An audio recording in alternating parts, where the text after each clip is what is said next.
Establish that we have a quorum present. We have 5 members. So we're going to move forward. We may have one more join us. Not sure. Nope, we're going to stick with 5. Okay.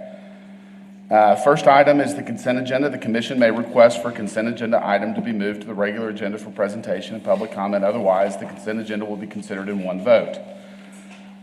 All items on the consent agenda have been recommended for approval by staff with no opposition received to date. Since some of the items on the consent agenda may require a public hearing, the commission will accept public comment on any item on the consent agenda in one public hearing. So there are the meeting minutes from last month and renewals for 7 short-term rentals.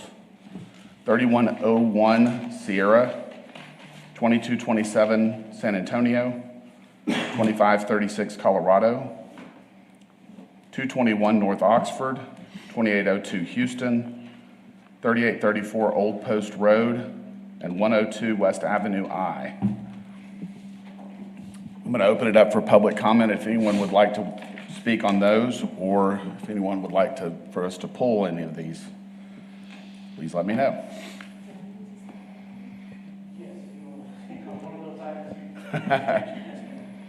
Good morning. And if you would state your name and either address or single member district, please. Lisa Valero, 2731 Waco Street, and so I was going to comment on the Houston. Okay. I'm all for it, but I already spoke to Ray right here.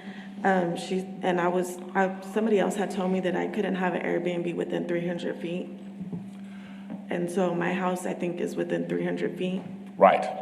Garfield's in the middle. I don't know if you know the setup, but it's Garfield and it's like a busy street. Okay. And then we're like catty corner. Okay. So, but I guess she said there was nothing. It is what it is, basically. Okay, so you have an interest in maybe applying to be a short-term rental? Yeah, my house has been sitting there by itself. Like, I'm not doing anything with it. So Right. Everything's new on it. It just sits there. So it was like, I've wanted to do it. I just haven't done it. So I may defer to Aaron on this, but I think the way that we're set up, have the revisions to the ordinance been adopted by the city council? Yes, they have been adopted by city council, and they have an effective date of June 1st. Okay, so that's in about a week and a half that the changes will take place. There is a provision within the revisions that have been made that limits short-term rentals to no more than 500 feet.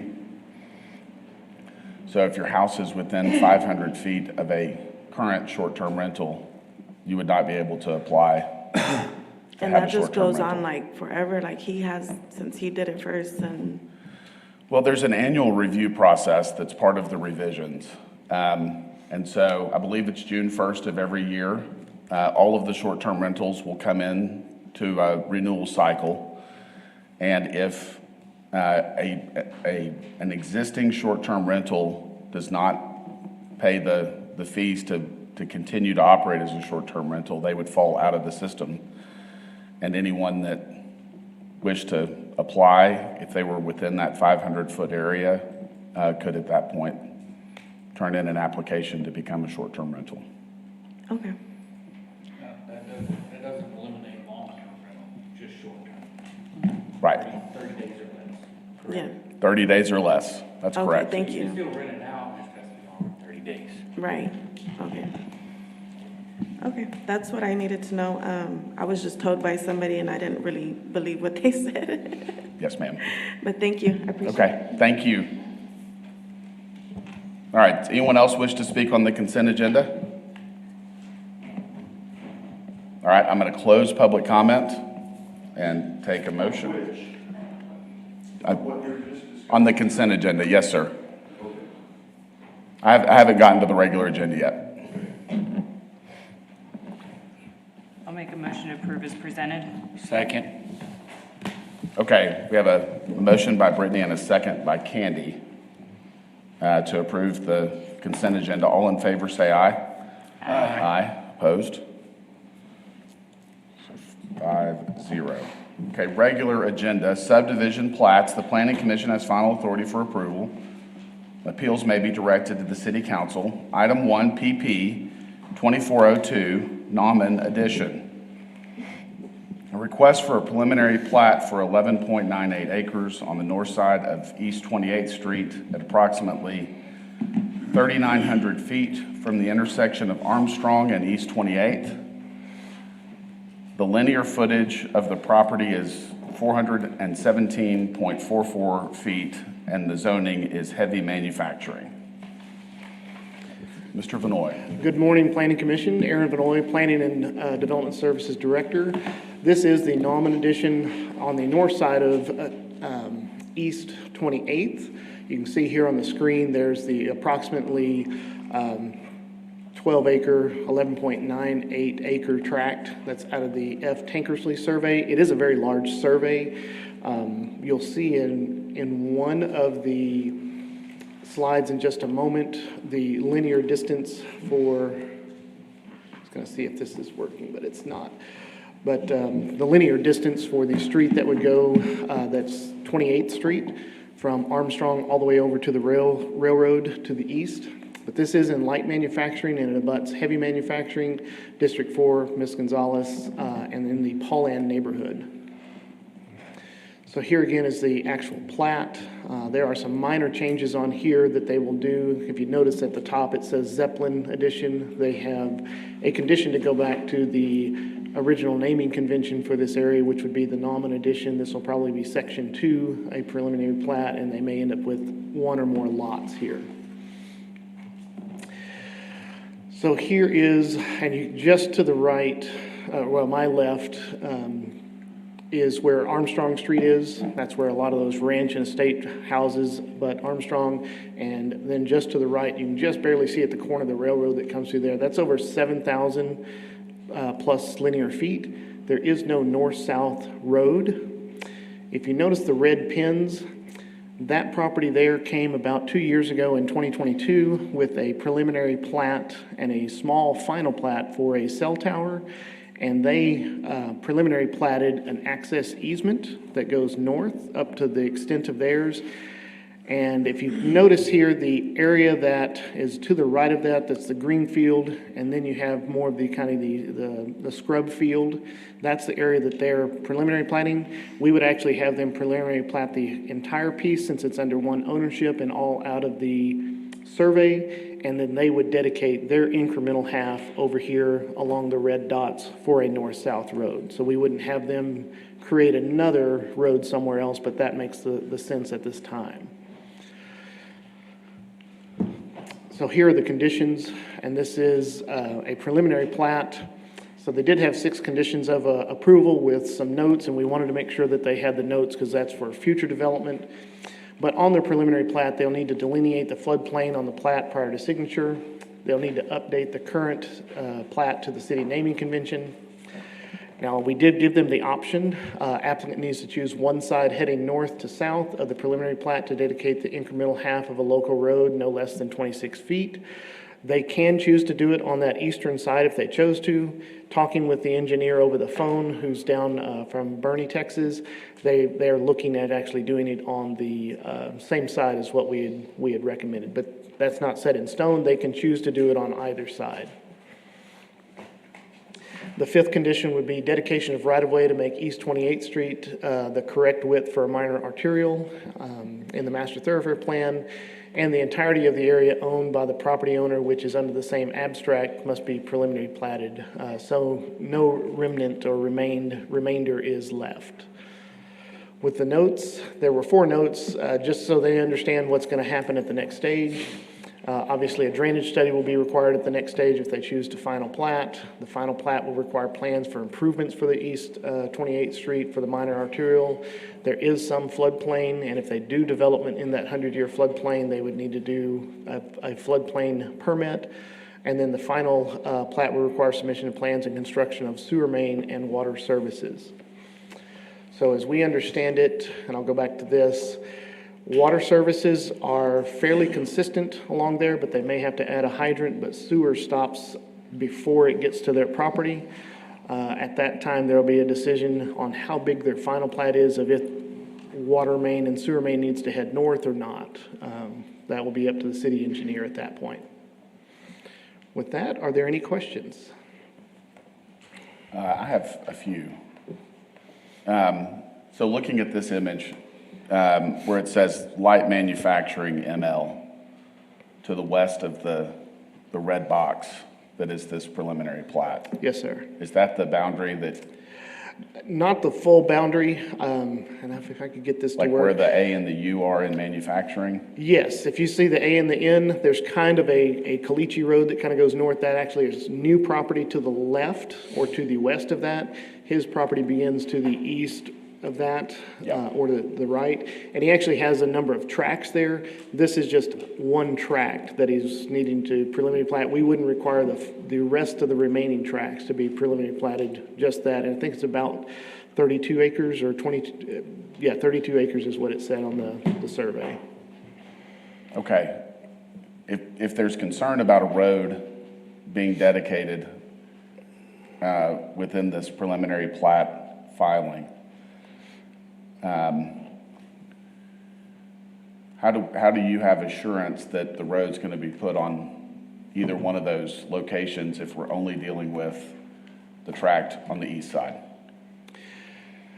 Well, the assurance is when somebody comes in and final plats, that's when the construction actually takes place. That's why we do a minimum of 26 feet, because that's the minimum amount of roadway that we could have. Okay. Now, we may at that time decide to go down to 20 feet with a 6-foot right-of-way on, or 3-foot right-of-way on either side with the 20-foot. But if that property to the east were to develop, they would have their responsibility at that time. Talking with them, they do also think it makes sense for it to be on that side. They don't anticipate on final platting that anytime soon, maybe not even in the next decade, and same with kind of the property to the west. But at least that right-of-way is there, so as our community develops that way, we do have a north-south road that would break that block length up. Did you say you have a preliminary plat for the tract that is directly east of your red dotted line? That is correct.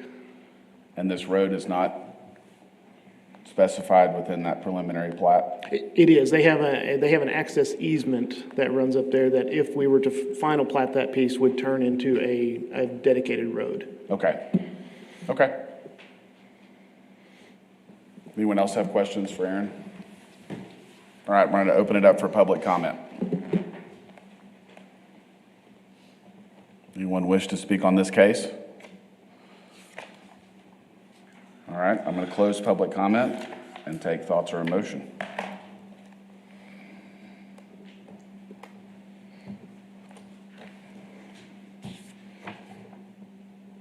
Move to approve. As presented. Second. All right, we have a motion and a second to approve as presented. All in favor say aye. Aye. Aye. Opposed? 5-0. FP 2412, Reyes Edition, Section 2, request to subdivide a property at the intersection of Grape Creek Road and Nutmeg. Private road being 3.5 acres to the Reyes Edition, Section 2. Property is located in the ETJ area. Yes, thank you. So this is a final plat for the Reyes Edition, Section 2. There is a 3.5 acre tract right here off of Grape Creek Road and Nutmeg. Nutmeg is a private road and actually private property. This is in the ETJ on the north side of our town. You can see Grape Creek Road goes here, and it just to the north of this image, it turns and then connects into 87. So this is getting fairly close to the where the future interstate could come through. It's actually going to be on the opposite side, a little bit higher of this, but this is an area that could have development in the next 15 to 20 years of more development in that area. What they're doing here, you can see the two structures on site. They have it was a Reyes diesel service and then a home to the back, and they're simply splitting the property and creating a flag lot that's going to come to Grape Creek Road, and then the other will front on Grape Creek Road as well. And I'll show you that. I turned it this way just so we could see a little bit bigger. It's not the best image. It's hard to do those tall images on our PowerPoint. But again, you can see Grape Creek Road here on the right side. Nutmeg would be at the bottom. And of course, you see Lot 1 and then Lot 2. And you see that they have a 25-foot flag, width flag up there at the top for Lot 2 to touch Grape Creek Road, which meets our subdivision ordinance. With that, we do recommend approval. We have 4 conditions of approval and 2 notes. Of course, provide the tax certificate, dedicate the incremental half of necessary right-of-way to meet a minor arterial, prepare and submit plans to add roadway to Grape Creek Road to meet the minimum for a minor arterial. We did not receive variances for either one of those, so variances are not under consideration at this time for either one of those. And then install sidewalks per the subdivision ordinance. It is a minor arterial, so it triggers sidewalks. They do have a waiver process that they can go through, that they can submit a waiver to the Director of Planning and Development Services and allow the planning director and the city engineer to evaluate that. The 2 notes are, this lot's located in the ETJ, and so the Concho Valley Governments has addressing authority. And there is the potential, based on what we see, is a new approach to Grape Creek Road will be required unless the plat is submitted with a shared access agreement between Lot 1 and 2. And let me see if I can go back to that image. So Lot 1 actually has a metal pipe fence all the way around it up to where that driveway would be at the flag lot. And as long as Lot 2 gives them access to use that same driveway, then that's great. It just doesn't say that quite here on the preliminary plat, the final plat. That's something they could add.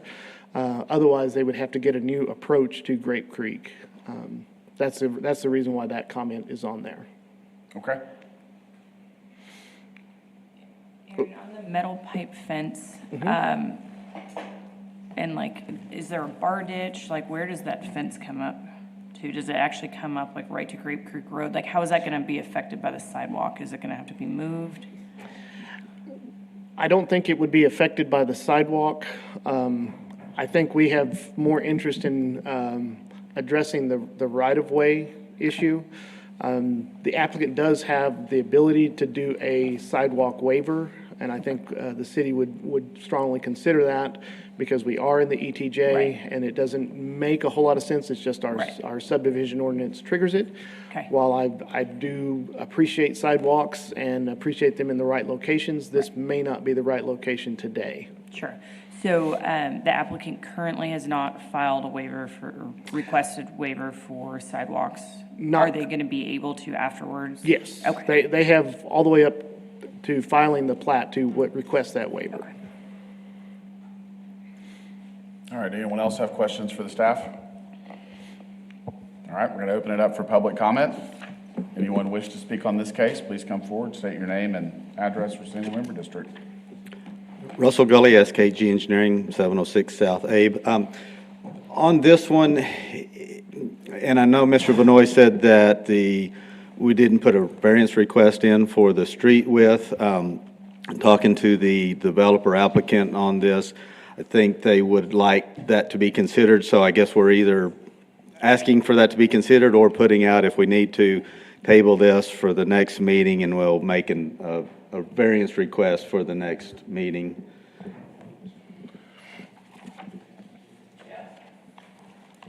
I think, Russell, if y'all want to do that, you can give a 30-day time period. Will you go ahead and document that request in writing? Yes, So, absolutely. And if y'all could vote on that. Okay, I'm sorry, Brandon, so you're, if we wanted to give a 30-day variance for them to get their waiver or request for variance in? We're going to continue it for Yeah, 30 days. yeah. Okay, Okay. Well, not table, you need to take action on the 30-day request, so. Okay. It's just a motion to approve a 30-day extension for this application. So we would request a 30-day waiver, and then we'll follow that up with a written Yes, sir. request for that. okay. Okay. Thank you, Mr. Thank Gully. you. Anyone else wish to speak on this case? All right, I'm going to close public comment. Anyone wish to make a motion? Move to grant a 30-day extension for the application so that it can be heard next meeting. Second. Okay, we have a motion and a second to continue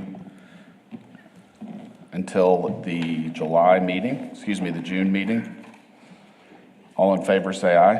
Aye. Aye, opposed? 5-0.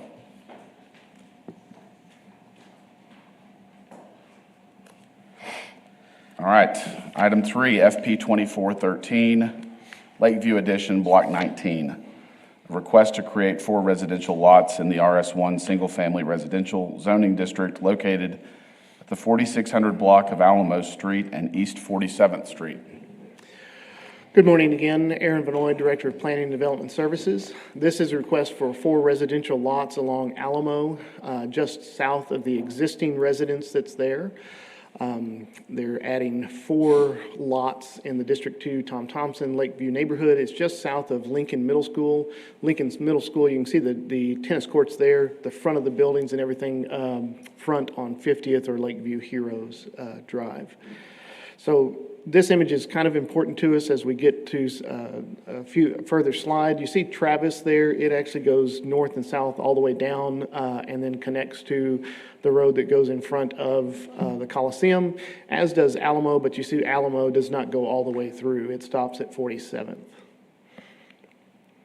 So here again is Alamo to the top. Those are those 4 lots that are created. You see they don't touch 46 or 47th, but they would touch 46 if 46 was to go through, but 46 was abandoned years ago and was given off to the property there to the south. So it is not a through local street. And I'll go back to this image. You can see where it talks about the general commercial. That's actually where the Coliseum and Fairground properties kind of start. And so going back that way with another local street does not make sense for the city at this time. So we do recommend approval of Lakeview Edition Block 19, their replat. We have 3 conditions of approval, which is provide a tax certificate, install water and sewer mains, and install water and sewer service taps per lot. There is a sidewalk waiver request on this one that is being under consideration at this time. And as we look at this, just to give full information, obviously our subdivision ordinance triggers it because the properties are within 300 feet of a school. Again, Travis is that road that goes north and south all the way through, where Alamo doesn't. We've been on the site. We haven't seen a lot of foot traffic. We haven't seen what we would call the cattle paths that are leading even down 47th to the back of the school. The further you go south, there are not, but I think a total of 4 single-family homes on this entire stretch of Alamo, all the way down to the street that goes right in front of the Coliseum. And so we're very likely going to potentially waive that sidewalk for this. Had it been on Travis, that's probably a safe route to schools. It would make a lot more sense. That's where the north-south sidewalk connects in and where the crosswalks are. But at this time, just for full disclosure, we're considering that waiver for the sidewalks. Therefore, it's not a condition of the plat at this time. Any questions? Do we need to consider granting the waiver for sidewalks, or can that be done administratively? It's done administratively. If Okay. we were to deny it, then they could appeal to the Planning Commission. Okay. All right, anyone have questions on this case? Going to open it up for public comment. Thank you, Mr. Vinoy. Russell Gully, SKG Engineering, Single Member District 2 for this one, would ask your approval as presented. I'm happy to answer any questions. Thank you, Russell. Thank you. Anyone have questions? All right. Thank you, sir. Anyone else wish to speak on this case? All right, I'm going to close public comment and take a motion. Move to approve as presented. All right, we have a motion and a second to approve as presented. All in favor say aye. Aye. Opposed? 5-0. Rezonings and comprehensive plan amendments. City Council has final authority for approval of rezonings and amendments to the comprehensive plan. Z 2403, 816 Colwell, and CP 2401. A request for a comprehensive plan amendment from commercial to neighborhood center and for a zoning from heavy commercial to neighborhood commercial west of the Texas Pacifica Railroad and Colwell Street. Good morning, Commissioners. Sherry Bailey, Principal Planner. We have been working with this applicant on a number of pieces of property where she was wanting to open a daycare center. And she has settled on this piece of property for a couple of reasons. The first being that there is not a daycare center anywhere near in this area of town, and also because the church that is immediately to the west was very much interested in a daycare center going in there. They own the piece of property that the applicant is purchasing. And so they're working with her, and they've called me and told me that they are very supportive of her application. This is in District 4, Lucy Gonzalez's district, and it is the Paul Ann neighborhood. On the left is the comprehensive plan amendment. You can see that, or maybe on the left is actually the zoning amendment. You can see that the property is right now zoned heavy commercial. There were a couple of reasons that she wanted to go to the neighborhood commercial. Mainly, she did not want to put a daycare center within that heavy commercial zoning, and her financing supports that change. When we looked at the comprehensive plan amendment, it's all commercial except for the area where the church is, and beyond that, and that went to transitional. So we went to looking with the neighborhood commercial to secure that to go along with the zoning. So you have both changes before you, the comprehensive plan amendment and the zone change. We sent out 24 notices. We received 1 in support. We had none in opposition. In looking at this, the overall plan is compatible with the city's comprehensive plan. It's definitely a need within that area. It's consistent with the city's zoning ordinance, and since the intent is a commercial use, but a very mild commercial use, the neighborhood commercial made sense to do it for a child care center. We believe that there is no effect on the natural environment in this area. We believe that this facility definitely would meet a community need. In fact, if you look from a bird's eye view at this piece of property to the north and east, there is some heavy or light manufacturing uses up there with a lot of employees. And we had a couple of phone calls from those people who said, yes, they were definitely looking for a daycare center in that area. And we do believe that the use is compatible with the transition of the area, with the needs of that area. And so staff is recommending approval of the rezoning from heavy commercial to neighborhood commercial, and approval of the comprehensive plan amendment from commercial to neighborhood center. Whoops. And with that, are there any questions? Anyone have questions for the staff? Sure, can you go back to the colored slides again? Okay, so, oh, sorry, the other one. That one? What is down in the right-hand corner, the unusual shaped lot? Is that some sort of commercial, what is that? Great, okay. Yeah, I think it's Yes. a grain elevator. Okay. And then one more slide back, please. There we go. So the railroad pizza, just to that rock corner by that green elevator, that's why that green elevator. Okay, so changing the usage of the area is not impacting future use, like, again, if the grain elevator burnt down? Right, Would they no. be able to rebuild? Yeah, they'd be fine. Okay, fine. It's good. Okay? Thank you. We're going to open it up for public comment. Anyone wish to speak on this case, please come forward. All right, we're going to close public comment and take thoughts or emotion. Motion to approve is presented. Second. All right, we have a motion and a second to approve as presented. All in favor, say aye. Aye. Opposed? 5-0. Item 2, Z2402 and CP2402, Concho Development rezoning. A request for approval of a zone change from light manufacturing to single-family residential RS1 and single-family residential to general commercial, and a comprehensive plan amendment from neighborhood and neighborhood center to commercial for the property at the preliminary address 3510 Christoval Road. Good morning, Ray Lineberry, planner. You had the plat last month for this that went through, and now they're coming back to rezone it.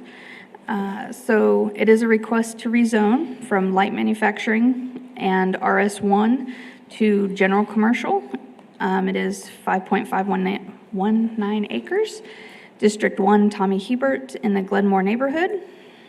And then this slide is the comprehensive plan amendment and that doesn't work. Okay. So the light pink and the yellow are the areas that would be amended from neighborhood center and residential to commercial. So we would bring that red over. We mailed out 24 notices. We did receive 6 in opposition, but we also received 4 more phone calls. Staff has, the surrounding properties are real concerned that by changing the zoning to general commercial, it's not tied to storage units. The applicant would like to build storage units, but it is not guaranteed, and you're changing the zoning, so they're afraid that something else can come in. They're okay with the storage units, but not opening it up to anything. So I'm changing it up from your report. Staff is no longer recommending approval. We are recommending denial. We would like the opportunity to work with the applicant.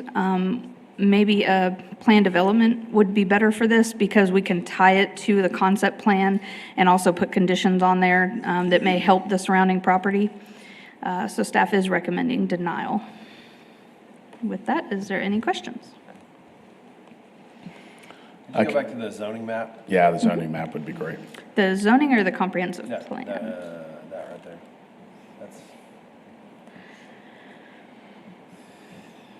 And we have not been able to reach the applicant to discuss. you don't have a site plan in there? I don't remember seeing one. I do not, but I have a paper.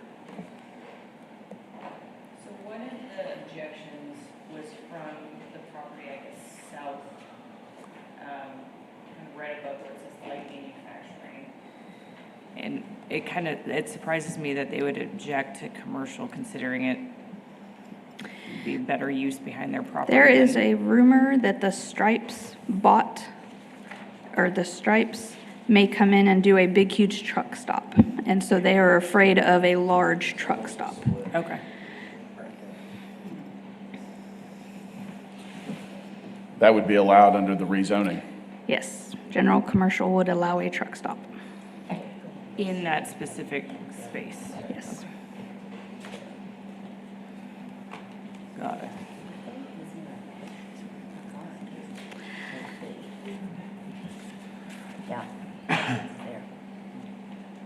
And you said you have not been able to reach the applicant at all? And if I may, Please. Chair Stribling, I'm not sure if there's anyone here to speak on this, but you may open it up for public comment. Sure. And then as you're deliberating, just remember if you're thinking about denial, then that kind of prevents them from coming back for a year.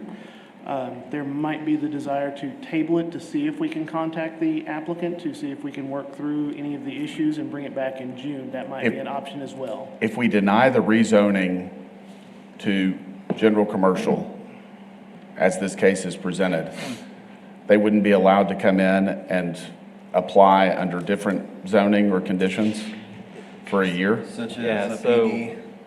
there's exceptions to that, but it has to, they could, but it has to be more restrictive zoning. for them to be able to do that, or they have to get city council to direct you guys to reconsider it, or there's some kind of zoning classification change in the vicinity that would change their request. So I would just caution you of that. Maybe Okay. you want to consider a PD. I don't know if that would be more restrictive depending on the conditions, but I do have the general conditions on a PD available, if you would like to see them. Well, we'd also have the underlying zoning of the PD for consideration. But Ray, you mentioned that some of the opposition, that they were okay with storage? Yes. Most of them made the comment of, oh, if it's storage units, that's okay, but can you guarantee me it's storage units? And we can't do that, so. Yeah, okay. Okay, anyone else have questions for the staff? I'm going to open this one up for public comment. Anyone wish to speak on this case, please come forward. Nobody. Okay. I'm going to close public comment. I'm familiar with this area. I'm familiar with this site. I'm personally, even if it was storage units, I would be concerned if I owned a house as close as some of these properties are to this site. And currently, as you see, the zoning is currently that light manufacturing would allow storage units on that side of the property. On the southern portion of it, yes. Correct. Yeah. It's just probably not to the design that they may be wanting to maximize the entire property for their benefit. And what's across Crystal Bowl in the purple? I want to say it's a blank lot right now. Is it? It's Okay. CGCH is the zoning, but I Right. don't think it's ever developed, because that's right in that drainage way. Yeah. So I'm not sure that that's even a great developable lot. Okay. So I completely see the neighborhood's concern with the fact that you can't restrict it specifically to storage, which was obviously the end goal.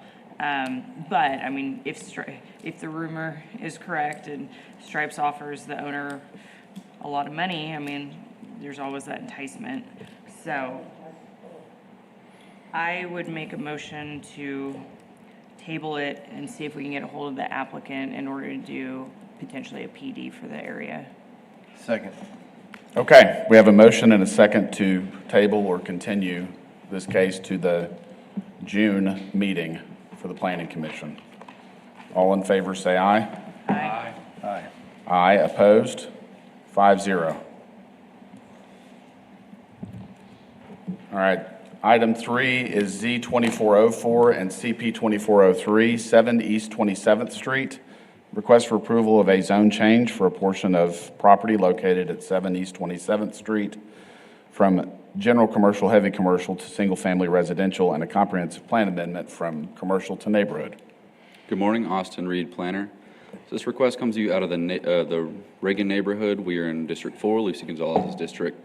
So this is a lot where we're looking to build a single-family residence. The lot currently has 2 zones over it. Most of it's RS1, a little bit of it is CGCH. So we're looking to clean up that CGH and convert it to RS1. So this lot and the one next to it are currently under the comprehensive plan right now as commercial. We're looking to also clean that up and connect it to the neighborhood to the east. We did mail out 14 notifications, did not receive any responses for either of the requests. Staff thinks that this request is consistent with the comprehensive plan, the zoning ordinance, and the surrounding area. We don't anticipate any environmental effects. We think that it meets the community needs for the area and that it follows a logical and orderly pattern of development. With that, we are recommending approval of both the rezoning and the comprehensive plan amendment, and if you have any questions. All right. Anyone have questions for Austin? Thank you, Austin. Thank you. I'm going to open it up for public comment. My leg's working.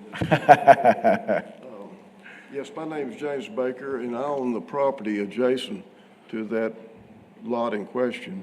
Yes, sir. And I received the notice when I was out of town. Okay. And did not have time to respond to it by mail. So I decided to come day, Yes, sir. and I'm not opposed to the zone change. Okay. Thank you very much. Thank you. All right, anyone else wish to speak on this case? All right, we're going to close public comment and take a motion, please. Move to approve as presented. Okay. We have a motion from Joe and a second from Luke to approve. All in favor, say aye. Aye. Aye. Opposed? 5-0. Conditional uses. Planning Commission has final authority for approval of conditional uses. Appeals may be directed to the City Council. There are 5 conditional use cases. They are all short-term rentals, and I'm assuming it's probably the reason the rest of y'all are still here. So the first one is CU 2408, 1601 Kansas Avenue, request for conditional use for a short-term rental. Thank Austin. you. Austin Reed, planner. So this request comes to you out of the Rio Vista neighborhood. We are in District 1. This is technically a request for a new short-term rental, but this address did have an approved conditional use for a short-term rental a little over a year ago. They did expire by a couple months, so they're here again. When we talked to the applicant, they said they had not yet operated. We did check with code and police, and we don't have anything to mention there. We mailed out 20 notifications, did not receive any in favor, and we received 2 in opposition. The opposition just kind of expressed opposition towards short-term rentals in general. So this is a look at the neighborhood overall. This is one of 2 current short-term rentals in the Rio Vista neighborhood. The other one does not have their CO yet. We are recommending approval, subject to 3 conditions: that they maintain their off-street parking, that they obtain a CO, and that they obtain and comply with an annual safety inspection. We do also have a note that renewal is required every June, beginning in June of '25. If you have any questions, I'd be happy to answer them. Yeah, just to clarify, Austin, you indicated that this property had been approved for a short-term rental before, That is correct. but has not operated as a short-term rental. That is correct as well. Fell out of the system, and now they're reapplying, Yes. starting over. Yes. Okay. Thank you. Anyone have questions for Austin? All right, we're going to open it up for public comment, if I could speak.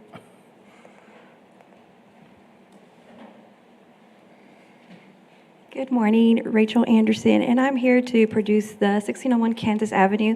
The owners of Winds reached out to me personally, and they did try to come in last year and start the Airbnb. They said they had trouble just trying to understand the whole process, and they just kind of just stopped. And so it has been sitting by fully furnished, just there.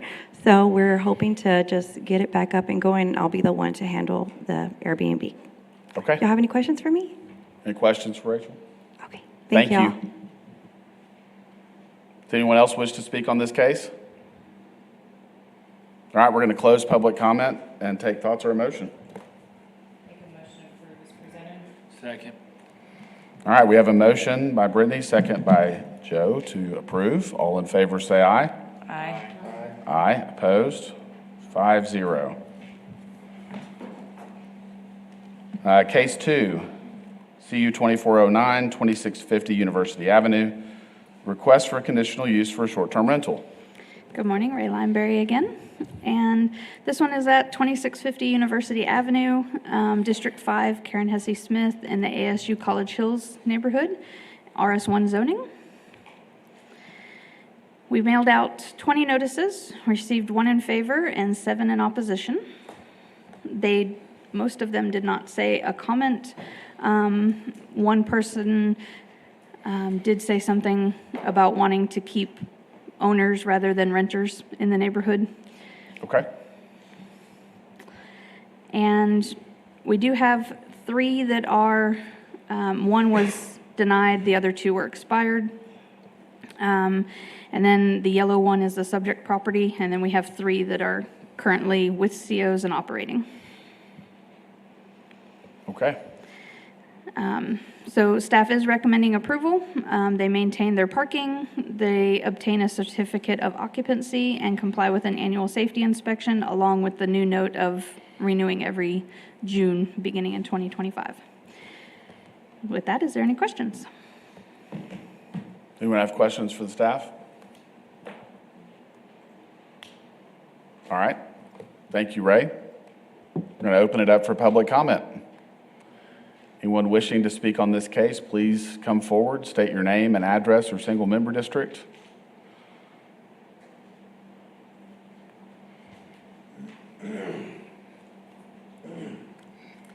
Good morning. I'm Claire Peterson. I'm the owner of 2650 University Avenue and actually a current owner of a short-term rental in Chasing Cars at 1817 A&M Avenue. And in a culture and climate of negativity and adversity, it has been our experience that bringing a short-term rental and Airbnb to the neighborhood has brought nothing but positivity. Let me give you details. We have had 4 people stop their vehicles and either knock on our door or catch us working out in the yard and say, thank you. Thank you for changing our neighborhood. Thank you for making me smile again when I drive by. My next door neighbor just 2 days ago said, I've never mowed my lawn. You've got me mowing my lawn. They love the Airbnb. In our minds, an Airbnb and short-term rental neighbor is a perfect neighbor.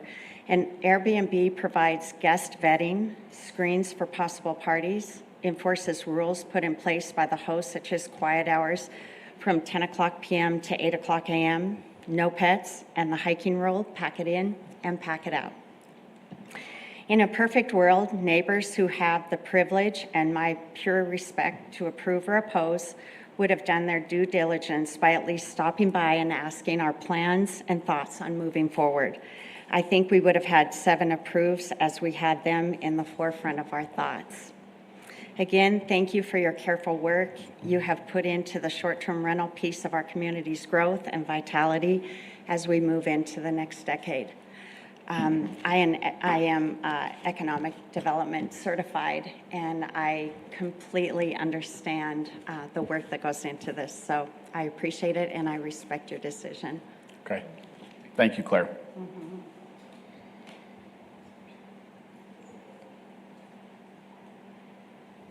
Anyone else wish to speak on this case? Please come on up.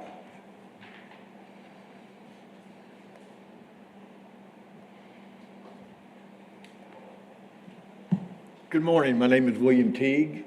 I live right next door to Miss Peterson and her husband, and across the street from Bill and Mary.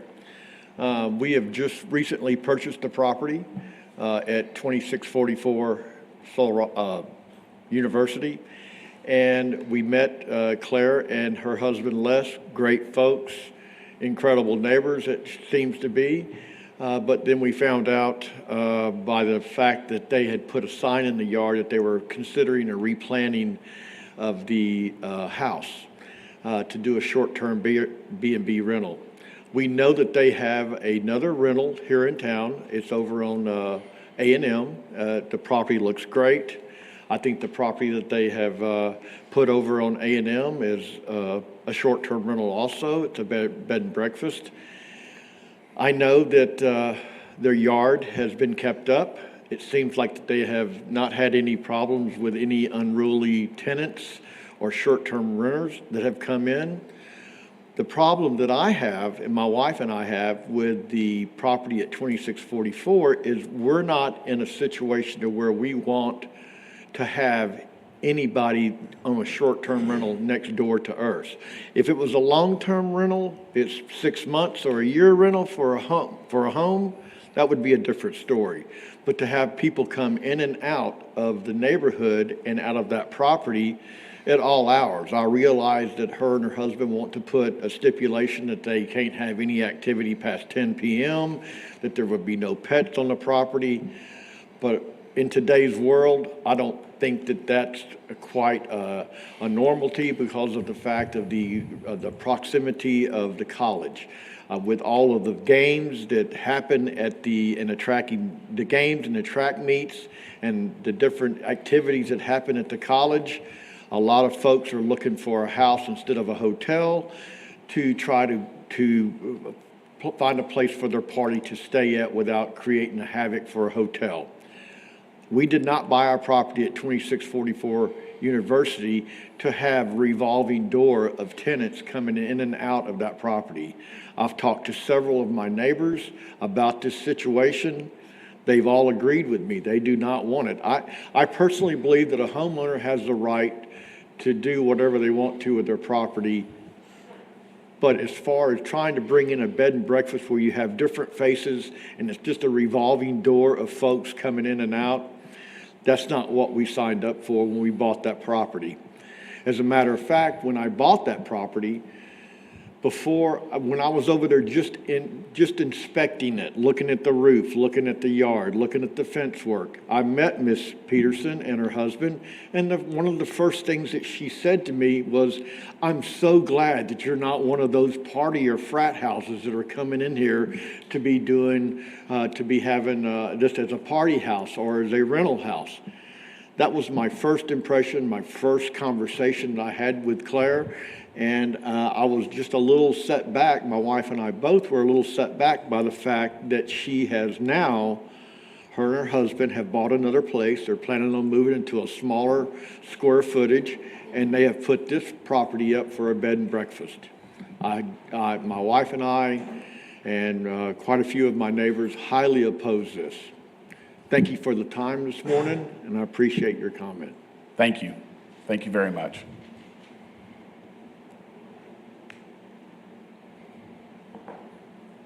Yes, sir. Come on forward, please.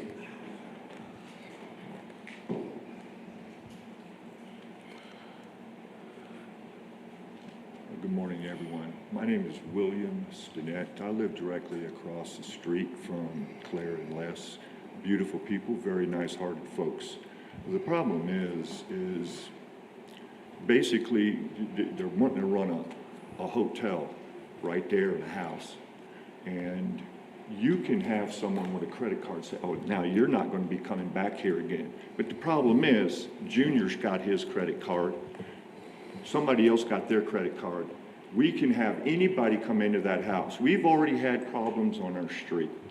We had a house that was loose, and they've had college students coming in. We are maybe a half a block, walking distance, right to the big stadium. And I used to walk up to ASU myself, take classes. You know, I'm a retired teacher, high school teacher here in San Angelo. And it was a nightmare. The thing is, when you're going to set up a house, basically a motel, remote, in the middle of somebody's neighborhood, and the house is very large. It's a 4-bedroom house. They're taking 3-bedroom houses and making possible for 8 people to go in there. Now you're going to have 8 to 12 people that can fit into this house. And I'll tell you, if somebody gets it because they're going to celebrate a victory for their basketball, for their football games that they have, and they bring Junior over and he brings his friends over. No, it's not a quiet neighborhood. It's disrupted. Not only are the 2 parking places that they're guaranteeing in front of their house or in their driveway, but they end up taking our slots. We've had our yard filled with beer cans before. We don't want to go that route again. It's a single-family neighborhood. It's quiet. We like it that way.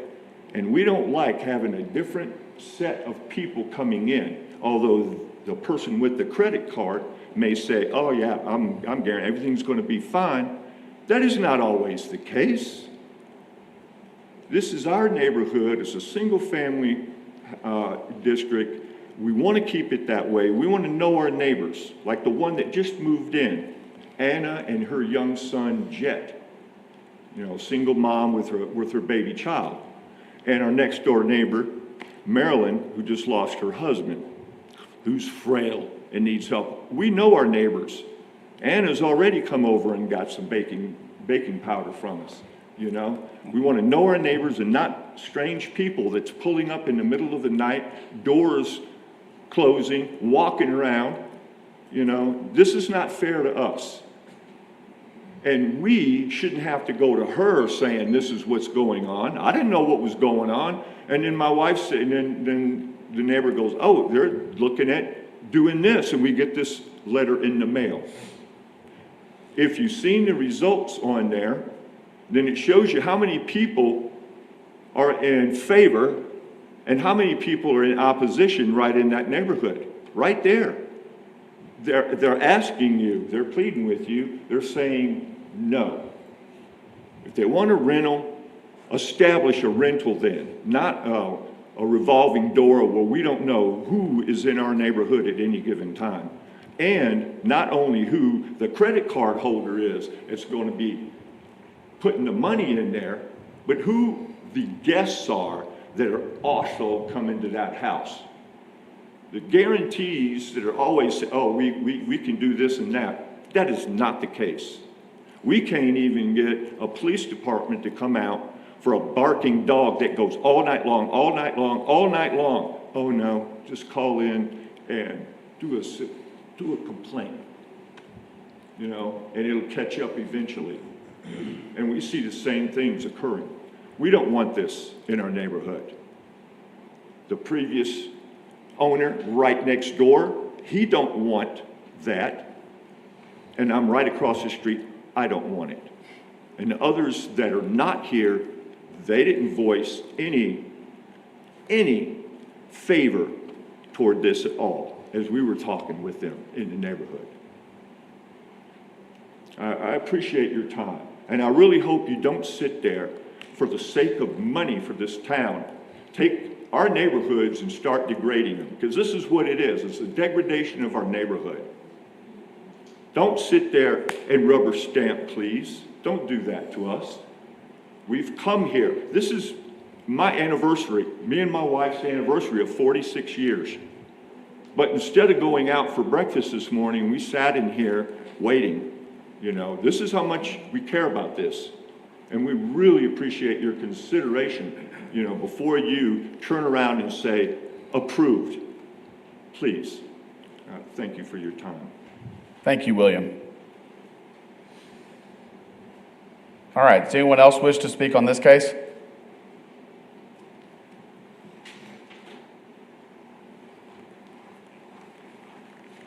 Jamal Shumpert, single member District 2.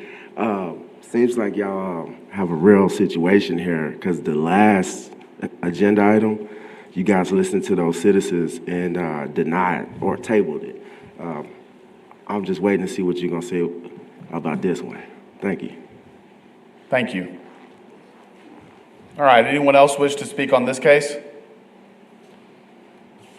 All right, I'm going to close public comment and take thoughts or emotion. I personally would like to start. Short-term rentals are controversial. I think that's an understatement. We have very polarizing opposition, some in favor, some opposed. And we have very carefully and thoughtfully gone through the process of establishing an ordinance that regulates short-term rentals within our community. I think Mr. Vinoy could give you some numbers on the operators that have not gone through the process that Ms. Peterson and others that are on our agenda today have gone through. And I commend the operators for following the guidelines that the city has set forth and hope that others will fall in line and do the same. But what we understand that's been made clear to us from these discussions is, and I think Aaron very carefully and smartly presented this in our joint meeting. There are three options for us as a city to deal with short-term rentals. We can ban them outright, which I think the opposition of this short-term rental and others in the community would want. But we've seen case law that's come through already in the state that's established that short-term rentals are considered a residential use.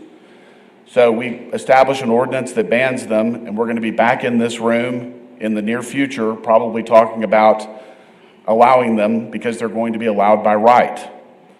Option two would be to do nothing and allow them to go anywhere, anytime. We have a lot of operators that have done that. They're circumventing the system. They're not paying their hotel occupancy tax.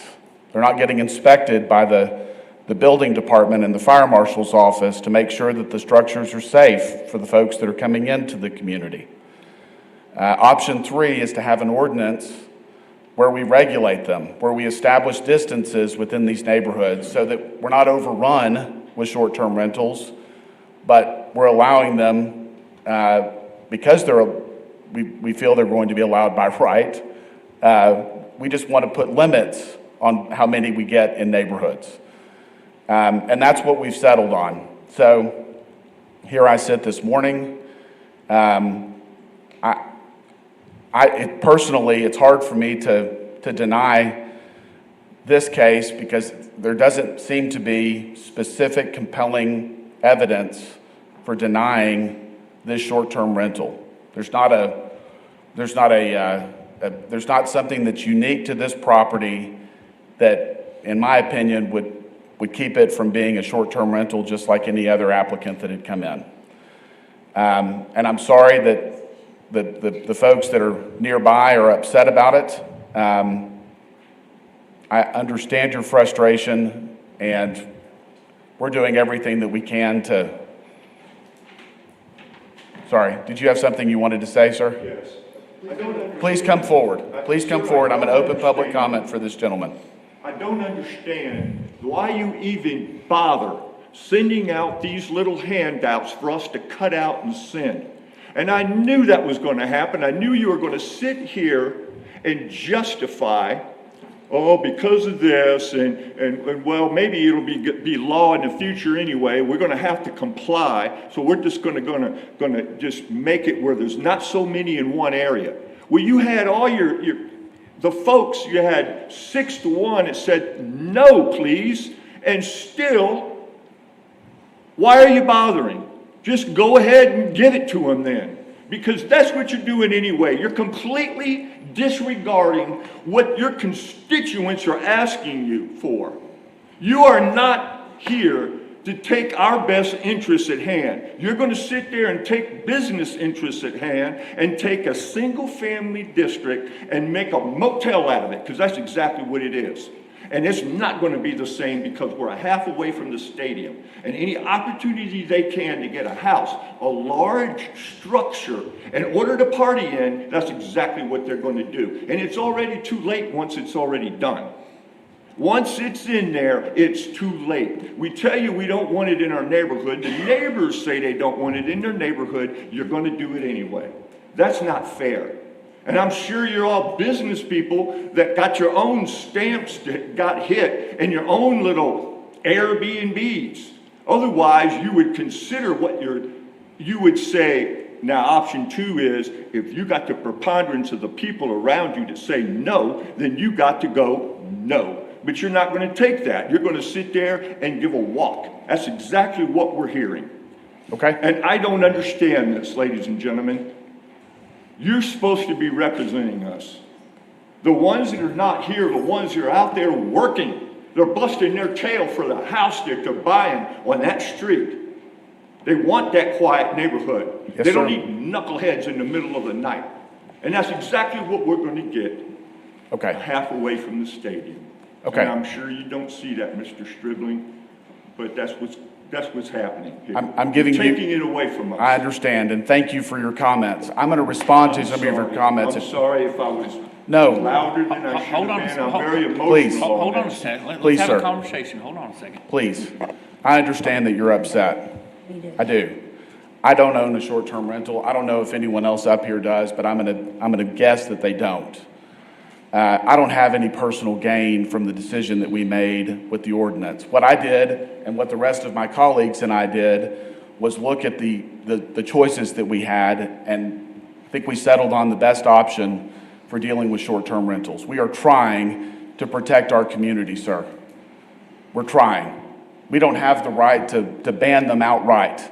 The courts have said that. Do the citizens around them have no rights? Mr. Just Stennett, say it's not right? Her other option is to do a long-term rental, and a long-term rental we have no control over. If it's a short-term rental and she gets a complaint, if she doesn't take care of something, we revoke that short-term rental, she can't do it anymore. But a long-term rental, we have no control over.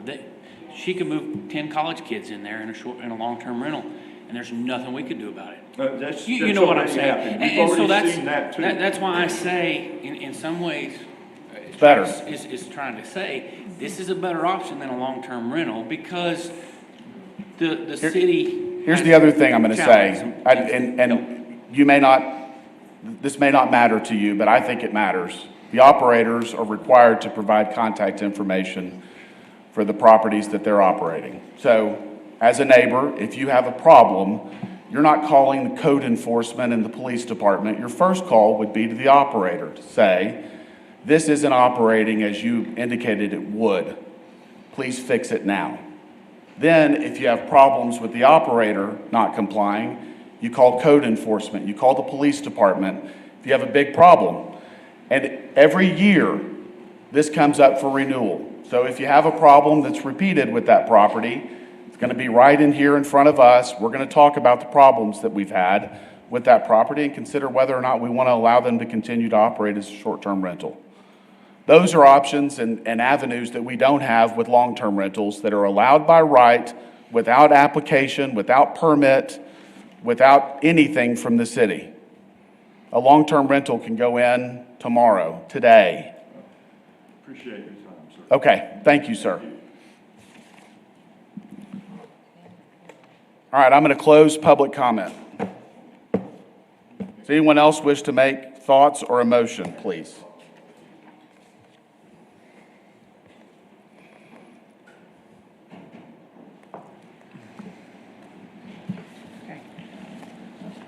I'm going to make a motion to approve as presented. Second. Okay, we have a motion and a second to approve as presented. All in favor, say aye. Aye. Opposed? 5-0. Item 3, CU 2410, 2422, Lindenwood Drive, a request for conditional use for short-term rental. Thank you, Mr. Stribling. Sherry Bailey, Principal Planner. This is a request, a first-time request for a short-term rental at 2422 Lindenwood Drive. It's a single-family residence. It is part of individual but connected homes, zero lot line homes. It's in District 5, Karen Hesse Smith's district, and it's the Vista del Aurora neighborhood. In that neighborhood, this is the first application that we have had, I believe. We sent out 17 notices. We received 0 in favor, 3 opposed.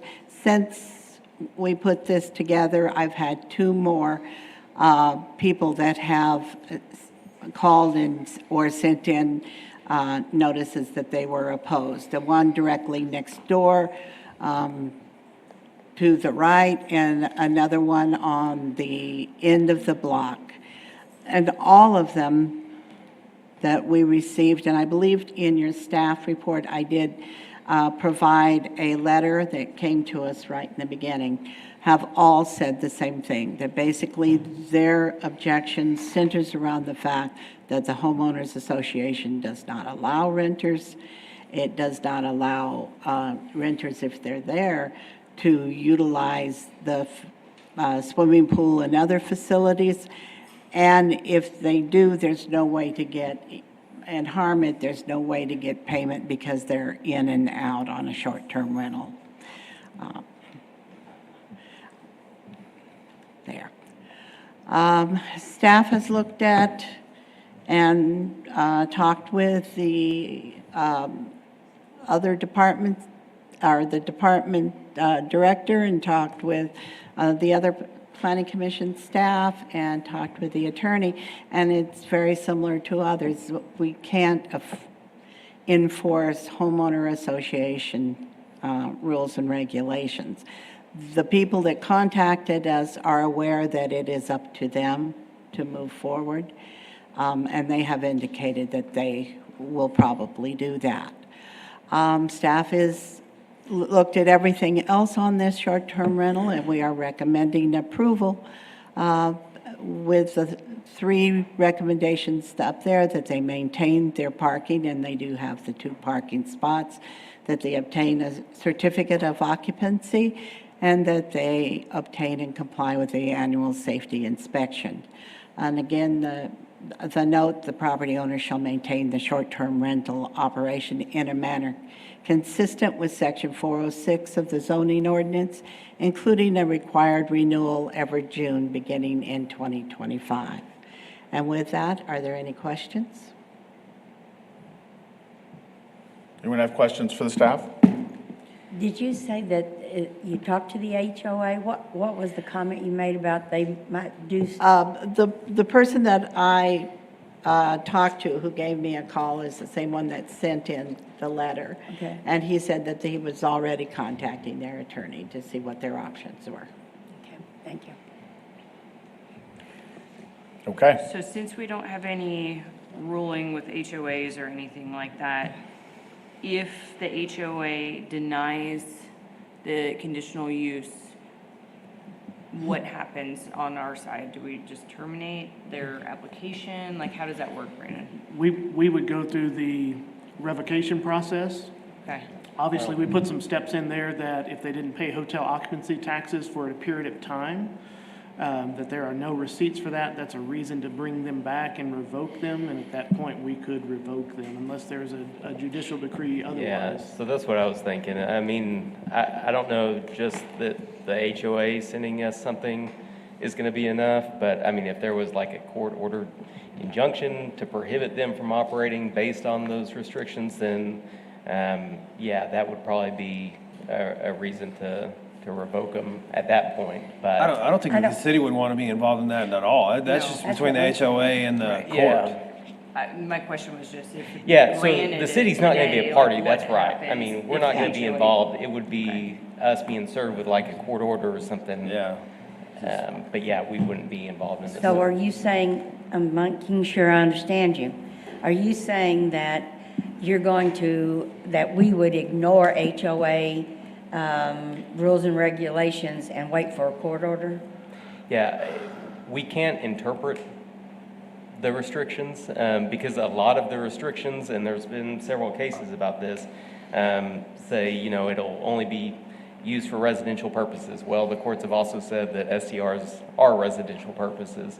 And they say you have to be very specific in the restrictions to restrict the property based on duration, like short-term rentals are.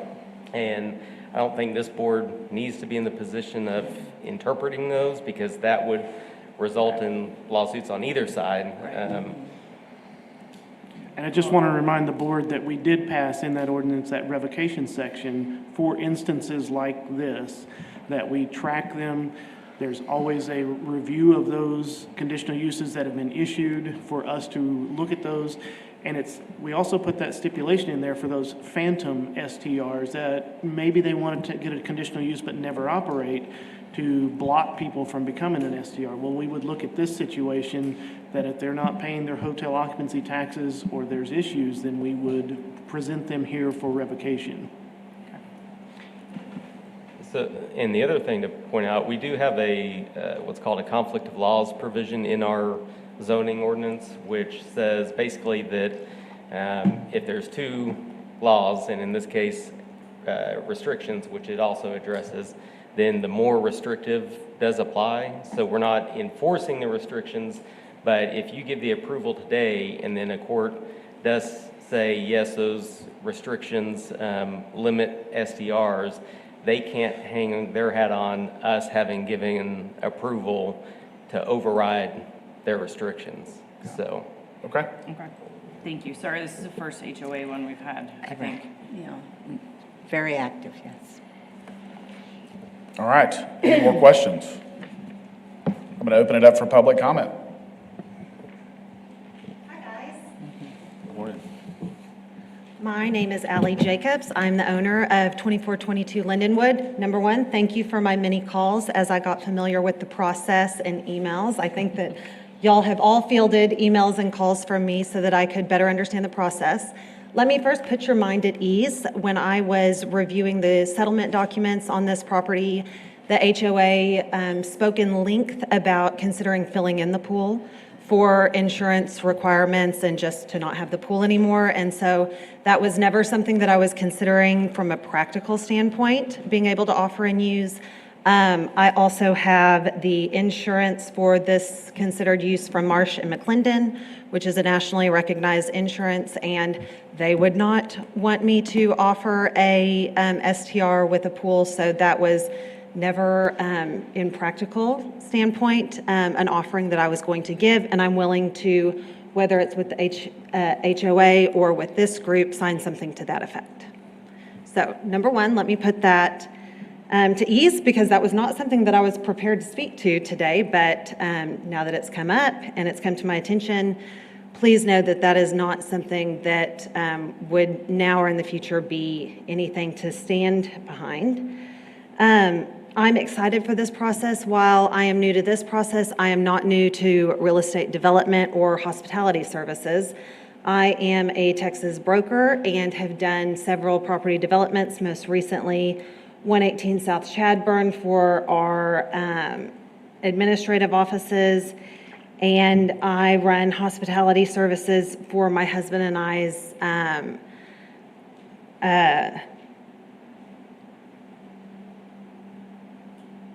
sorry, I'm kind of lightheaded. This is That's okay, yeah. Take your time. This makes- You're doing fantastic. Okay, good. We run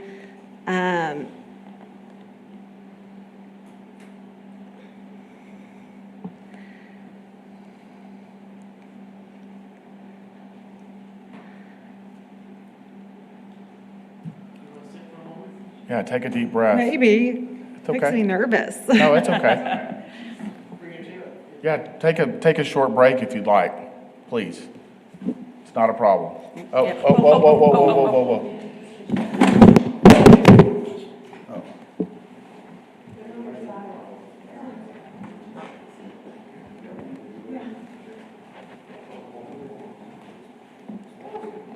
It's okay. Okay. It's completely okay. I hate public speaking too. You're fine. Take a break.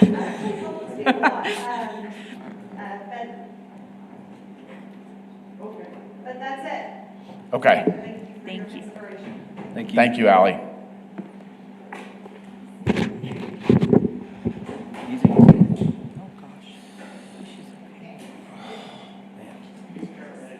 Okay. Okay. Yeah, we're going to take Yeah. a couple minute break here.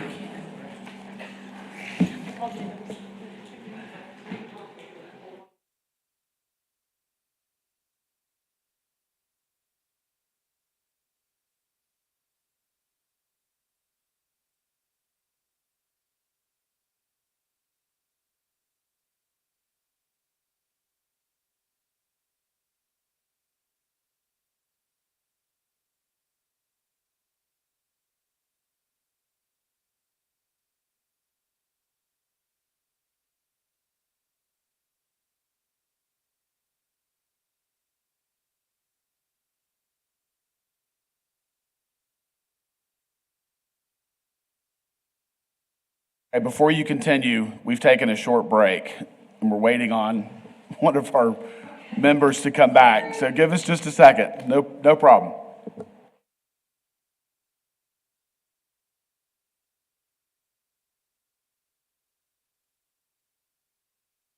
This just happens to record public speaking. Sure, so well, that and the they- video is we going to can be get great. it.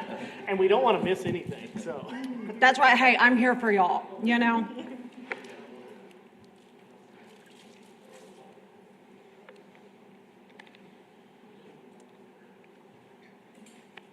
Sorry, y'all get to be my friends now. Yeah, that's fine. Yeah, you did good.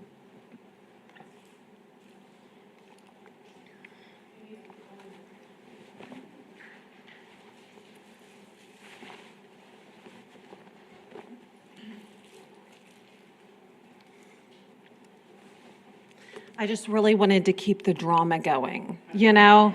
Now we've had yelling, we've had tears, we've had people falling on the floor over this issue, you know? I'm really trying to give you what you want.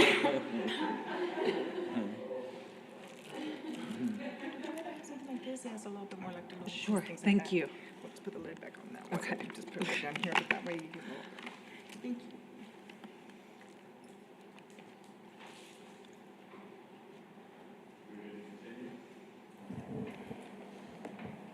Okay, we're going to continue. Ms. Jacobs, if you would like to finish your thoughts, please go right ahead.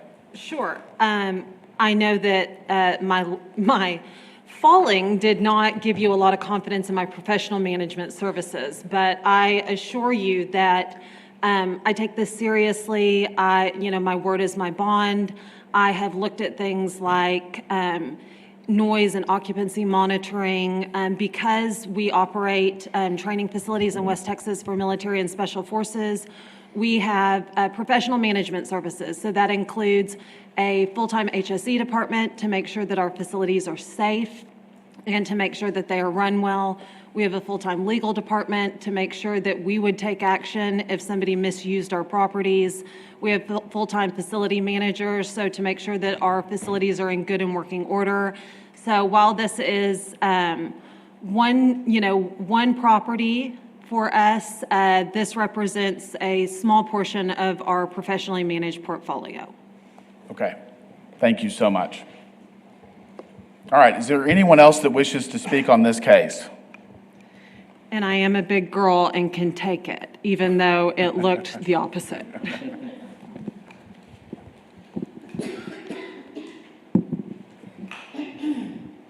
Good morning. Morning. My name is Dart Dodds. I live at 2414 Lindenwood Drive. Basically, just saying from the letter that we oppose this. I don't really have anything else to speak on. I do know that, like some of the other people have expressed with these short-term, people saying they're loud and stuff like that, most of these are townhomes and most of these are right next to each other. Right. And the walls are pretty thin. Just based on where my house compared to my neighbor's house, I can hear their TV pretty well. They can probably hear my TV pretty well. And that's my big concern about this is my neighbors.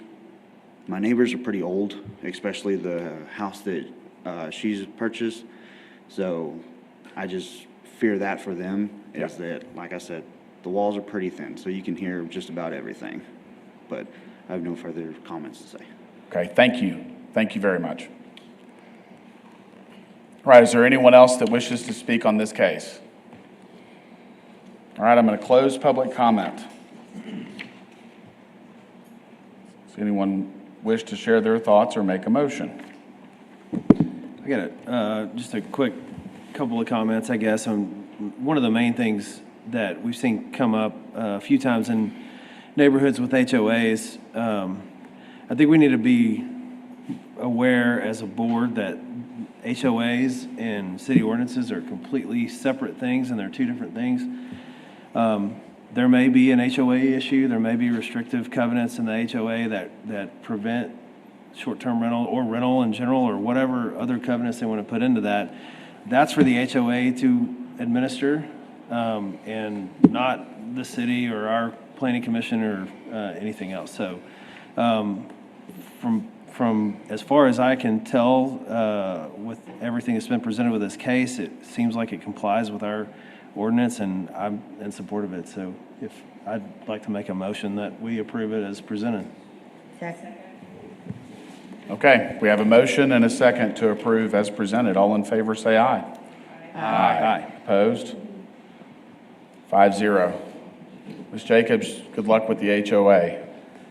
That's okay, it's my first rodeo. All right. CU 2411, 417 West 49th Street, a request for conditional use for a short-term rental. Good morning again. Aaron Vanoy, Director of Planning and Development Services. 417 West 49th has had a conditional use in the past. It did expire, and so they're coming back as a new a conditional use, and will be in the new process of our renewal process that we have that will probably help them out. I just want to give well, I'll do that at the director's report. But this property here, it's on 49th. It's in Ranch and Estate. You can see the front of it there. It does have adequate parking. It is a long lot. That's how it makes it on Ranch and Estate. It is in Tom Thompson and the Riverside neighborhood. If you notice right now, this is the current request for Riverside. So it is far up there, but if you notice what's to the right of it is the Angelo Rodeo and Fairgrounds and those items like that. We have had a renewed interest in that area. We're just coming off the rodeo from April. And so there is a renewed interest of short-term rentals in the area. And so we may see a few more come across here in the next few months. We did send out 16 notices. We did get 2 notices back in favor. Everybody has been very positive about this. The property owners apparently do a very good job of maintaining the property. They have not had any noise issues. They have complied with everything that they needed to. They have paid their hotel occupancy taxes, and so they are up to date on all of those. So with that, we do recommend approval, and that they maintain those parking spaces, they get their certificate of occupancy or their inspection through the Permits and Inspection Division and maintain that annual inspection, and that they follow up every June with their renewal process. With that, are there any questions? Any questions for Aaron? Thank you, Mr. Vinoy. I'm going to open it up for public comment. Anyone wish to speak on this case?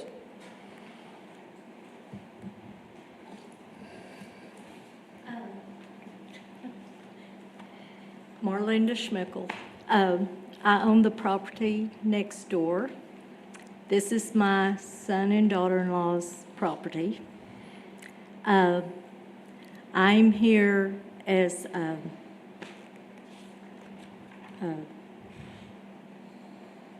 supporter of Airbnbs.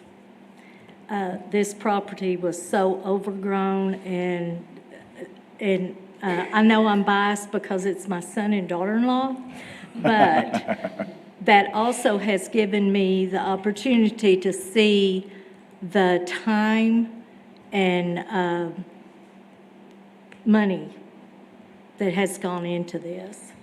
And I feel so bad for this man. They have had renters that are now lifelong friends. Very positive. They've had maybe 2 that has been, one that trashed the place, but one, but I'm just here as a supporter and in favor of this because they upgraded the neighborhood. And so that's all I wanted to do. I just wanted to be in support. Thank you. All right, anyone else wish to speak on this case?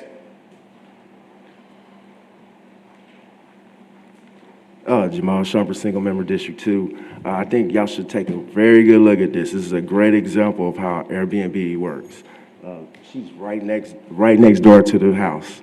Right. So anything happens, she could call the owner, let them know. The other situations, not so much. But I also had to ask, have y'all already did just comments for things not on the regular agenda? I'm sorry, I couldn't understand what you said. Like, have you had a section where you can make comments for things not on the regular agenda? No, we have not. That's at the end? That's after, we're going to have discussion items and direction request and then public comment. Okay, all right, thank you. Okay, thank you. All right, anyone else wish to speak on this case? I'm going to close public comment and take thoughts or emotion on this one, please. Move to accept as presented. Okay, we have a motion by Joe, a second by Brittany to approve. All in favor, say aye. Aye. Aye. Opposed? 5-0. Last conditional use, number 5, CU 2412, 1009 Rio Grande Street. Request for conditional use for a short-term rental. Good morning, Aaron Vinoy, Director of Planning and Picture Development looks Services. familiar, Aaron. Yeah, that picture is not correct Okay. for the property. The property is at 1009 Rio Grande Street, District 5, Karen Hesse Smith, and in the central neighborhood. You see the central neighborhood is starting to get a number of short-term rentals, particularly to the south of Houston Hart. And I think that may have been one area that the young lady at the very beginning spoke about. This one is close to Central High School, but it is over the 500-foot distance, so it would not be in violation in the future. So but that kind of caps that area. You see each one of those green, they're all within 600 to 700 feet, and so there's not a whole lot of area left, particularly to the east side there. To the west side, there is some more area for short-term rentals. We did send out our notices, 19. I think we had a total of 3 in favor. I had done the slide earlier in the week, but I think I've added the 3 in your reports. Everybody spoke very highly about the property. You can see that it faces there on Rio Grande, does have the appropriate parking for the property, and they have caught up on their 2023 taxes. They're completely paid up, and then they had a long-term renter, and now they're actually going back to being a short-term renter. So they have caught up on all of their hotel occupancy taxes. This property has had conditional uses in the past for short-term rentals, and folks just didn't come and renew them. They purchased it in 2022 and operated it for 1 year as a short-term rental, and now they're ready to come back and get it started again. With that, we do recommend approval with our standard conditions, and that they understand that in June of the following year, in 2025, they will be up for renewal. And with that, I'll take any questions. Any questions for the staff on this one?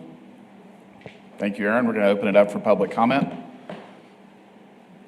Anyone wish to speak on this case, please come forward. All right, we're going to close public comment and take a motion. We have a motion by Brittany, second by Candy to approve.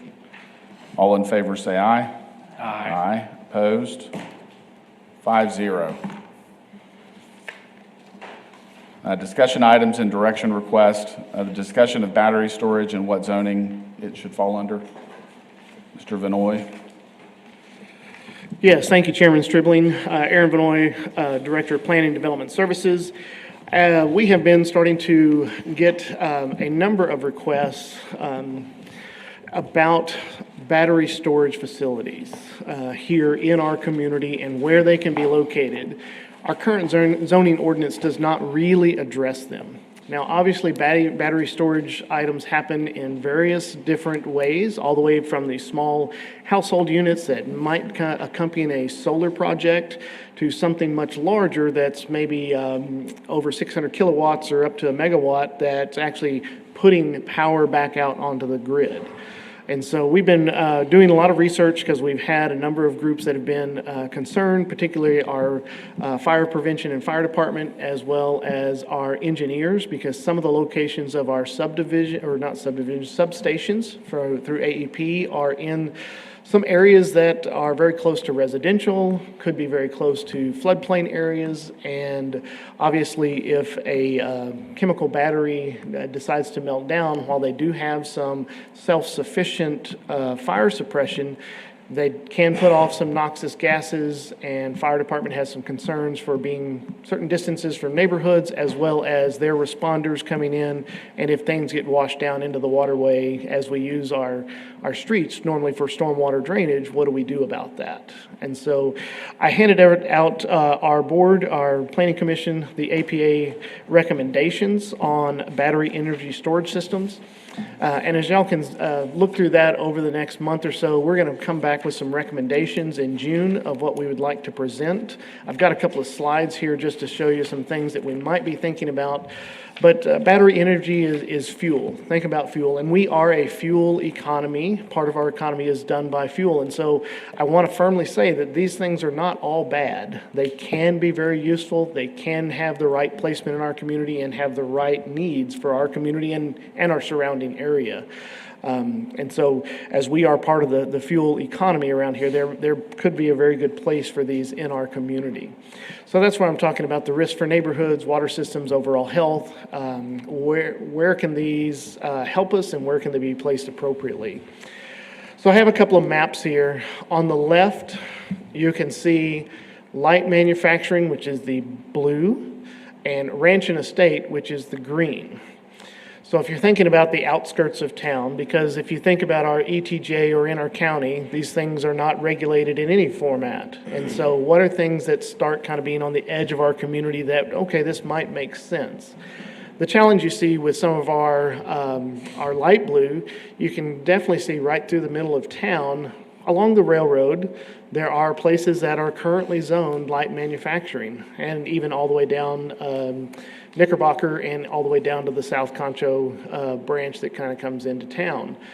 So that's a little concerning of, all right, well, where exactly does that light manufacturing, how these facilities, what size facilities, where would they sit?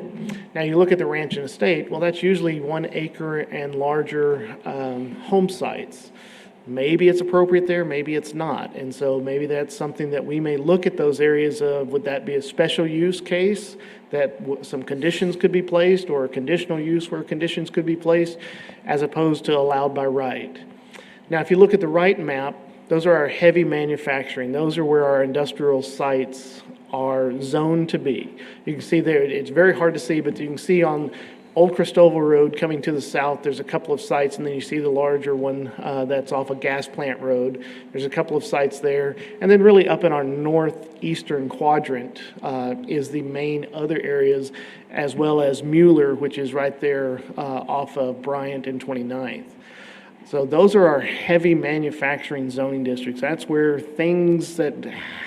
big things happen. Now, battery storage is energy storage. But the reason why that may fit in our industrial is because you're trying to protect the other zones around that, what makes sense. And so we're going to be doing some research to see what other communities are doing. Does it make to have some kind of buffer distance between residential? Does it make sense to have some kind of buffer distance between waterways? You know, the East Angelo Draw, you can see, goes right through there, some of our heavy manufacturing. Well, that goes right into the South Concho River, which is essentially our drinking source as it goes to the east to OH Ivy. And so those are all things that we need to consider.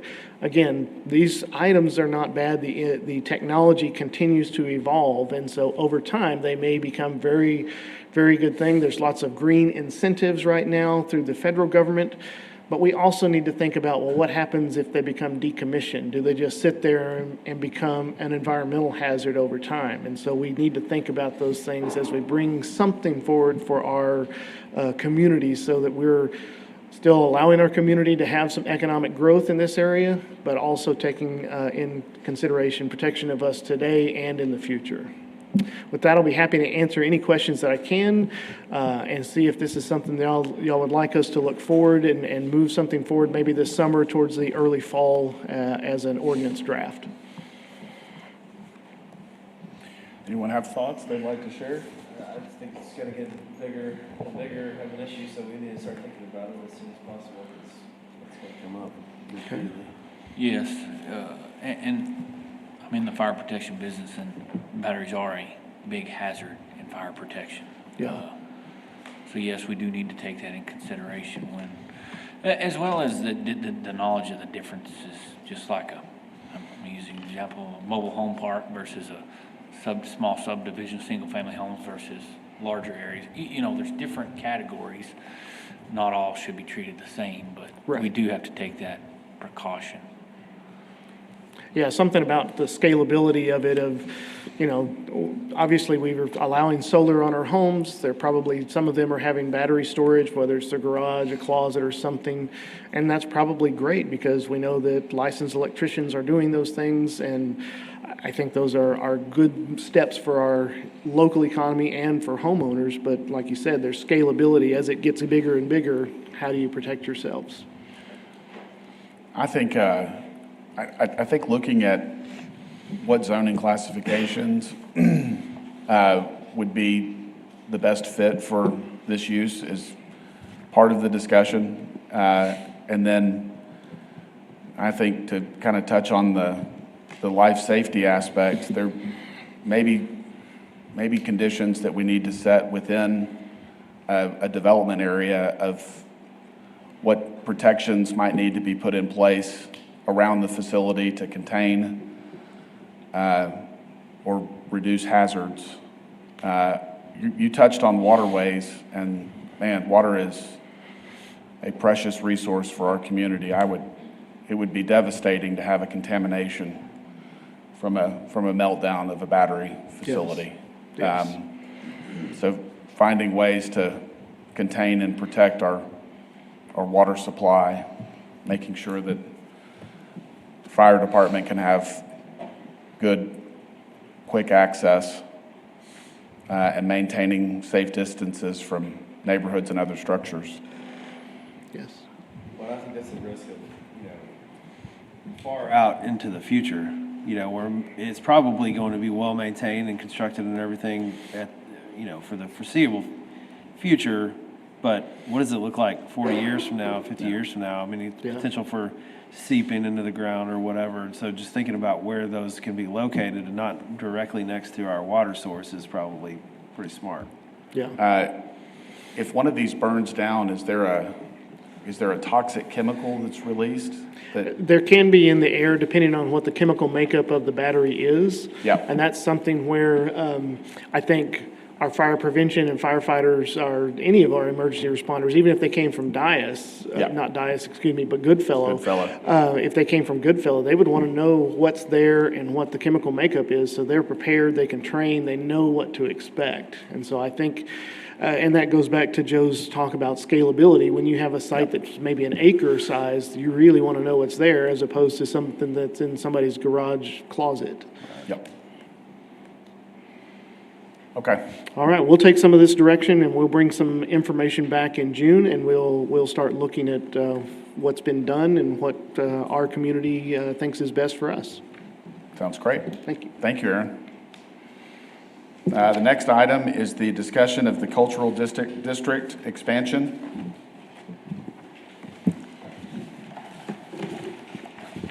Thank you again, Mr. Chairman.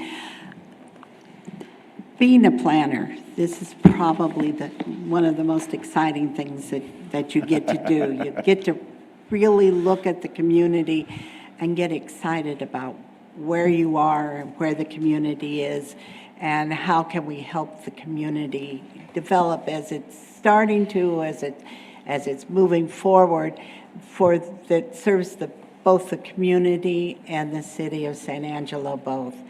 We've done the first expansion of the CBD. I think that went fairly well. We got a lot of positive input back on that.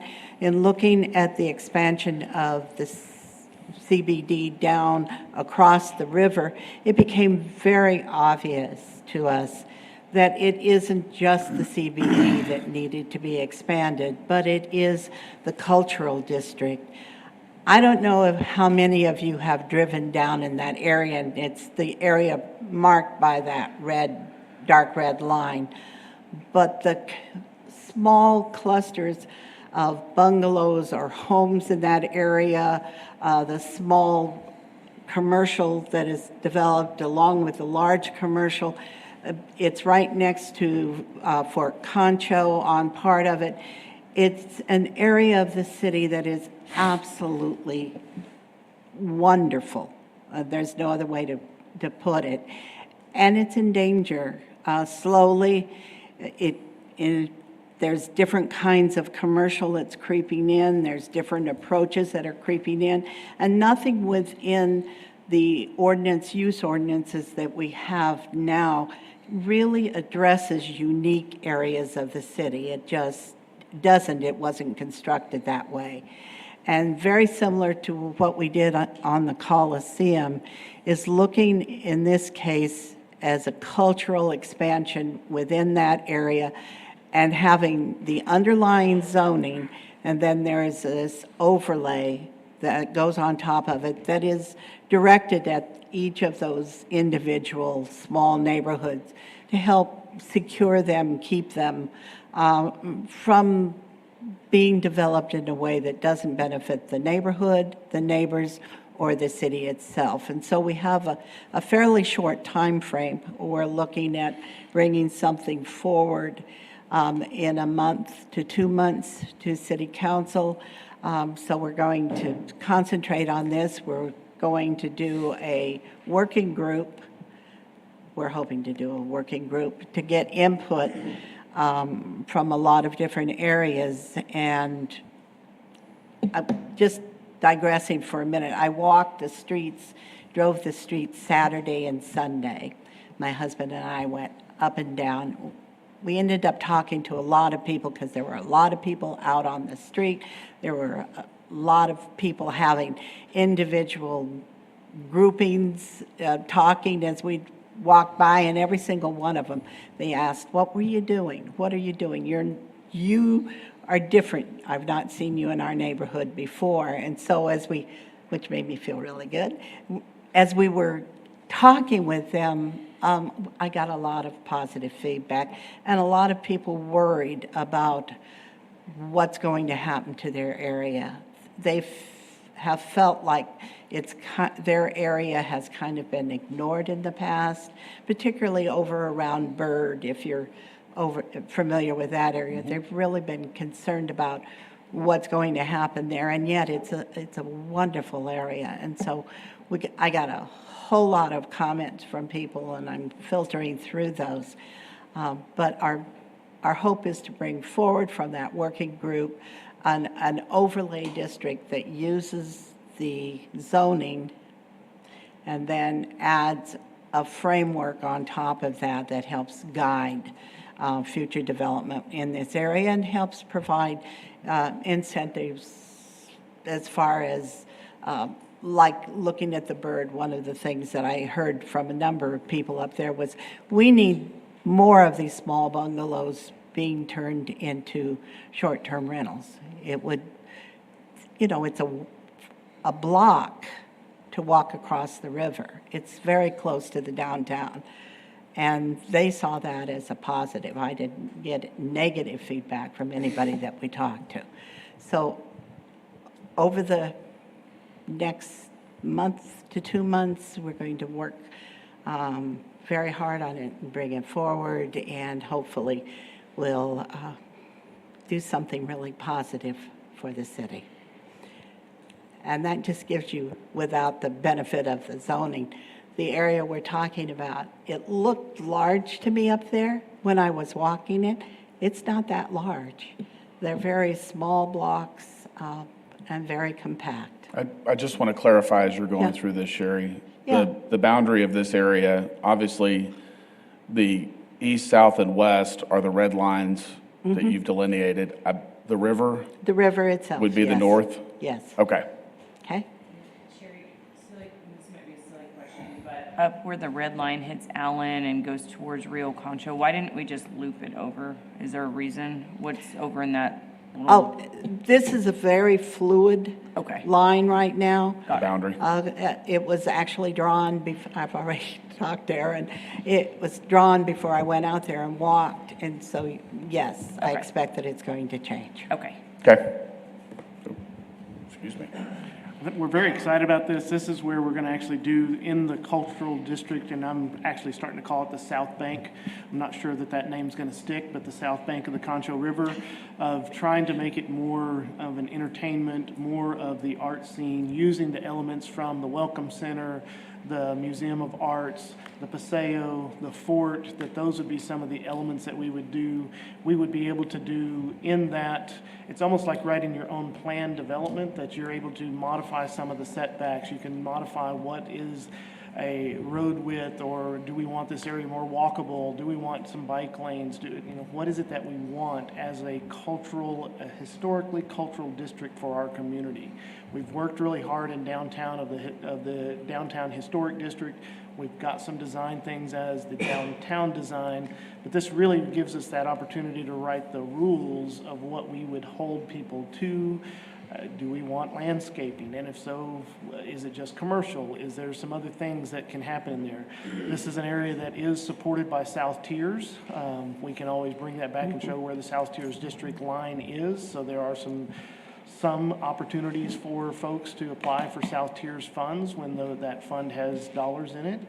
But we believe this is an area of importance that supports the downtown significantly. It has some businesses of its own, that the housing there needs to support that as well. And so we're looking forward to having a dynamic discussion with some members of this group, some members of our Design and Historic Commission, as well as our city council members, to sit on this, as she said, kind of a focus group that's going to help us get forward with some of these ideas. This might be a silly question, but, there are some vacant buildings here and there, and, whether it's commercial or residential, are we gonna address anything in order to try and get those owners to reestablish themselves or do something? Well, we certainly, as she's kind of showed some of the zoning in there, we're probably going to go back with like a base zoning of central business district that allows a wide range of things to happen. Right. This is our time to decide what can be done there as opposed to what we don't want there. What do we really want this area to become? Right. How do we want it to develop?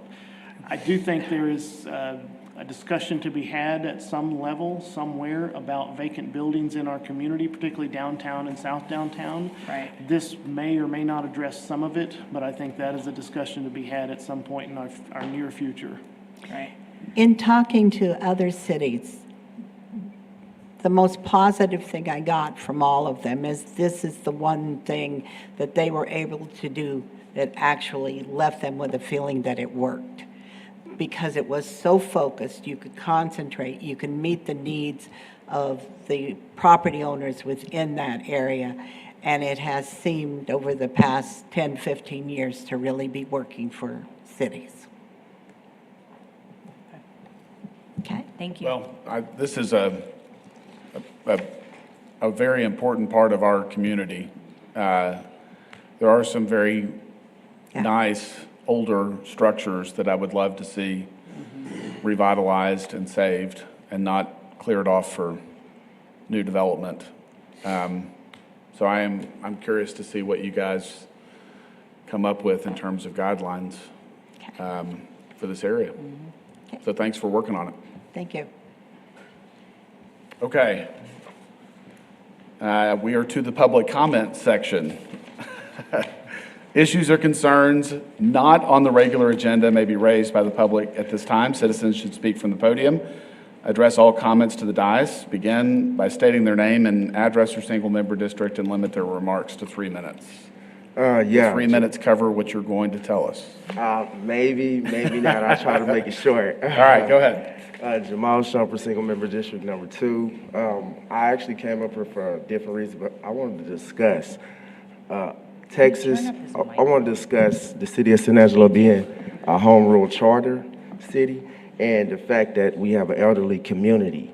I believe if we look into this and work with Mr. Dyson and the attorneys, we can possibly limit Airbnbs in our elderly communities because it does become a safety priority when we don't have adequate forces to respond. We may say it's police, we may say it's code enforcement's 8 to 5. Police has other important things to do sometimes. You get what I'm saying? Other than hearing complaints. There needs to be a short-term rental public enforcement officer, just like we have animal service officers. Yes, sir. Without that, I can't see how you keep approving all these short-term rentals in our elderly communities with so much opposition. And then it comes to the number 7 compatibility factor. I'm sorry to interrupt you. I can barely hear. I'm so sorry. Thank you. Hello? Yeah, I can hear you. All right, so it comes to the number 7 compatibility factor. That being where the guy was talking about people going in late at night and early in the morning, 12, 3 o'clock in the morning. My mom goes to sleep at 9. She's retired. So I know what they're talking about. It's not compatible for the neighborhoods.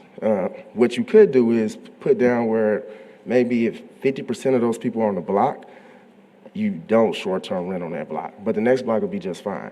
There may be a lot of blocks that can't be short-term rented, but those will be the elderly communities, and they will be protected under the home rule charter. You can go to court.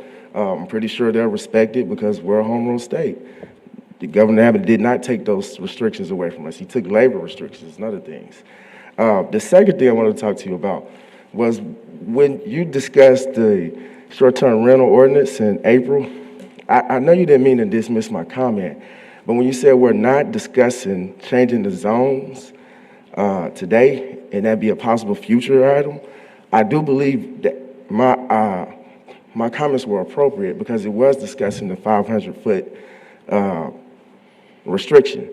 When Mr. Benoit came up here and gave the actual secret, the way how y'all would subvert the 500-foot restriction, I looked into it. And it doesn't seem like you would take a residential house and take it from a residential zone to a general commercial if they're not even changing the structure. That's why you would do it, so you could go past the 500-foot restriction. I think that should have been put into the ordinance to protect those homeowners and to actually do what you're saying. Because if you have a 500-foot restriction in the Santa Rita neighborhood, the Vanwood neighborhood, but then you come to the barrio and you decide that they're downtrodden, you're going to take away their homes and put short-term rentals people there. It just doesn't seem right. It seems like it's discriminating against low income. Like, they need their homes.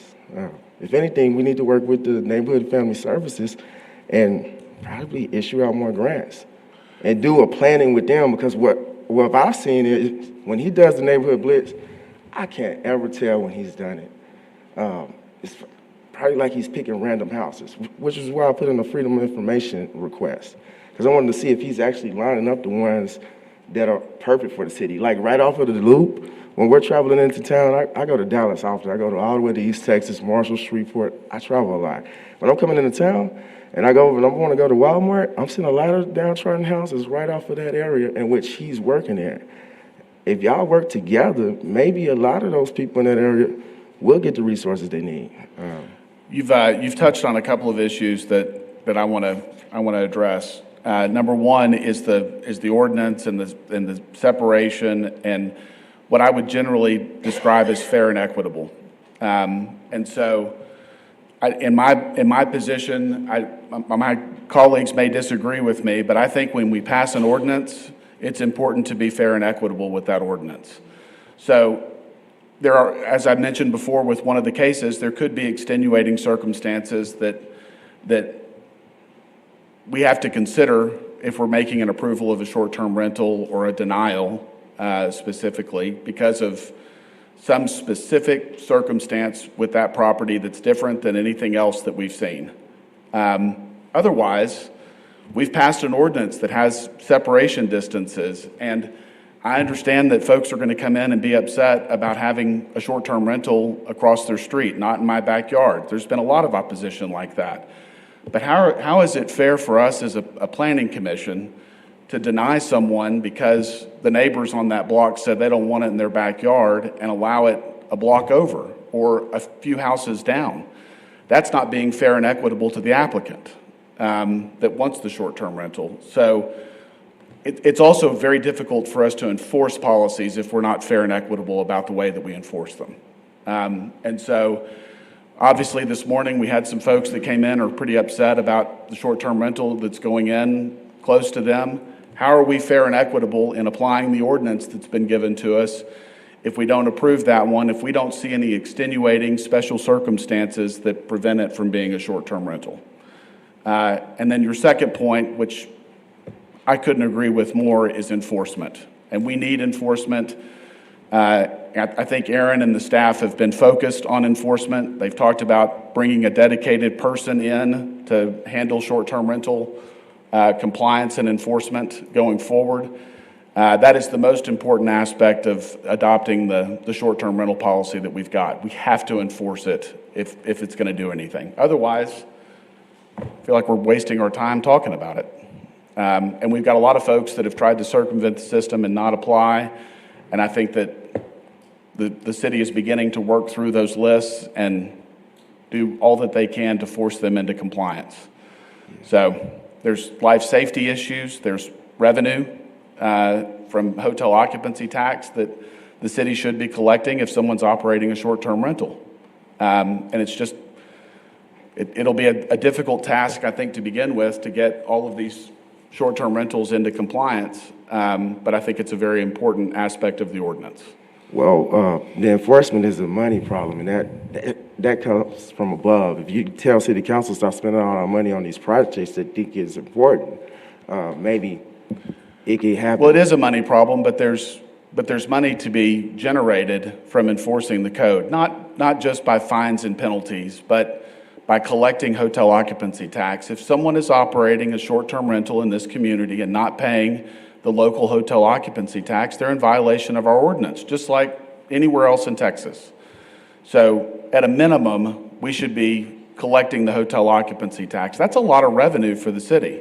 And that probably alone, just that action alone, supports a position full-time for someone to go in and deal with it. Well, that's the problem. The city won't even put the money to hire somebody for it. So y'all have to I use think the resources are there. Yeah, well, I think we're kind of getting into a discussion rather than just public comment. No, it's okay. Yes, we could talk after, Mr. Stribling, if you like. Yes, sir. But, yeah, Okay.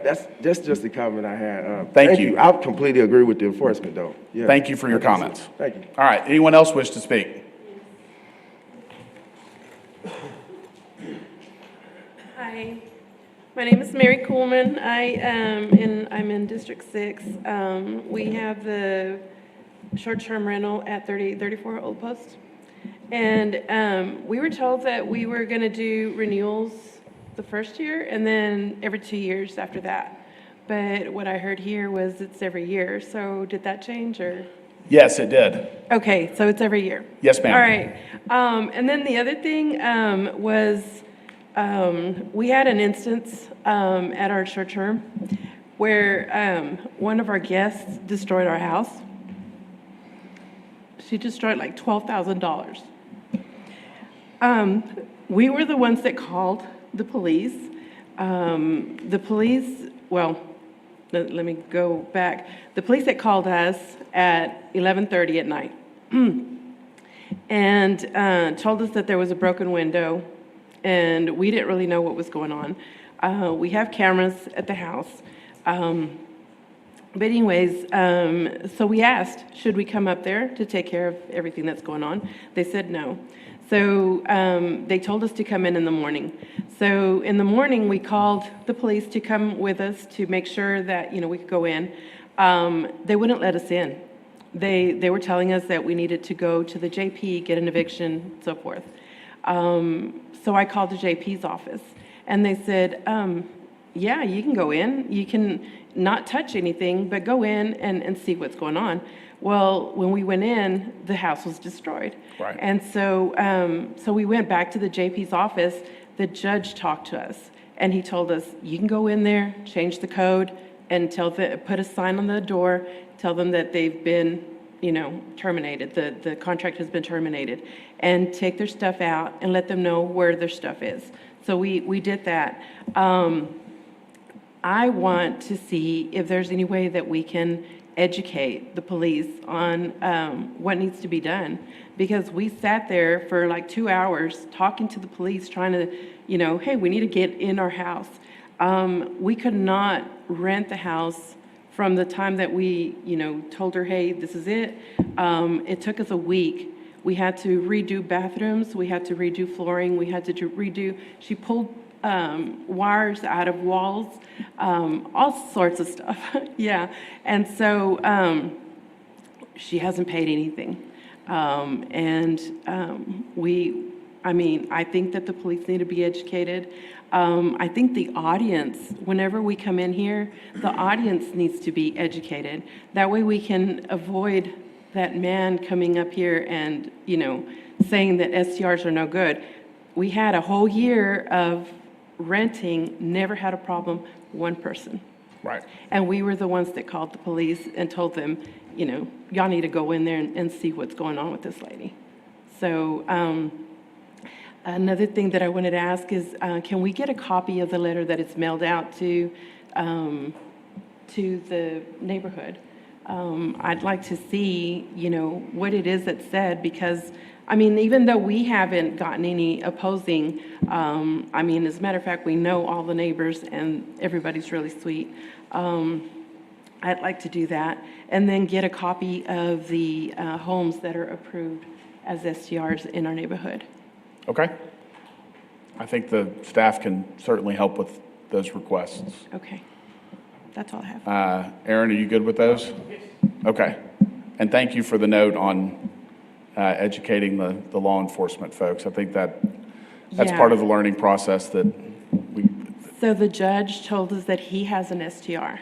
Okay. And he, he knows, he knows the rules and everything, and he's like, this is like a hotel. Yeah. And the police think that it's a rental. Right. And that we have tenants, and we don't. We have guests. Okay. And so, yeah. Thank All right, you. That's all. Thank you. All right, anyone else wish to speak?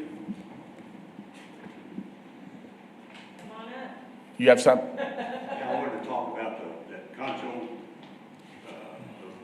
on Christopher Road. I think we've already covered that case.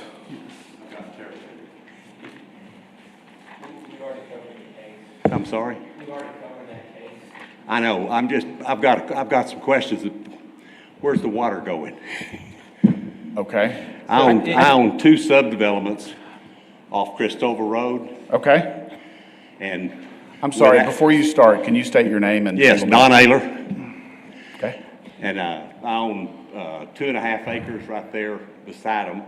Okay. I own 3.5 acres right on the west of Christova.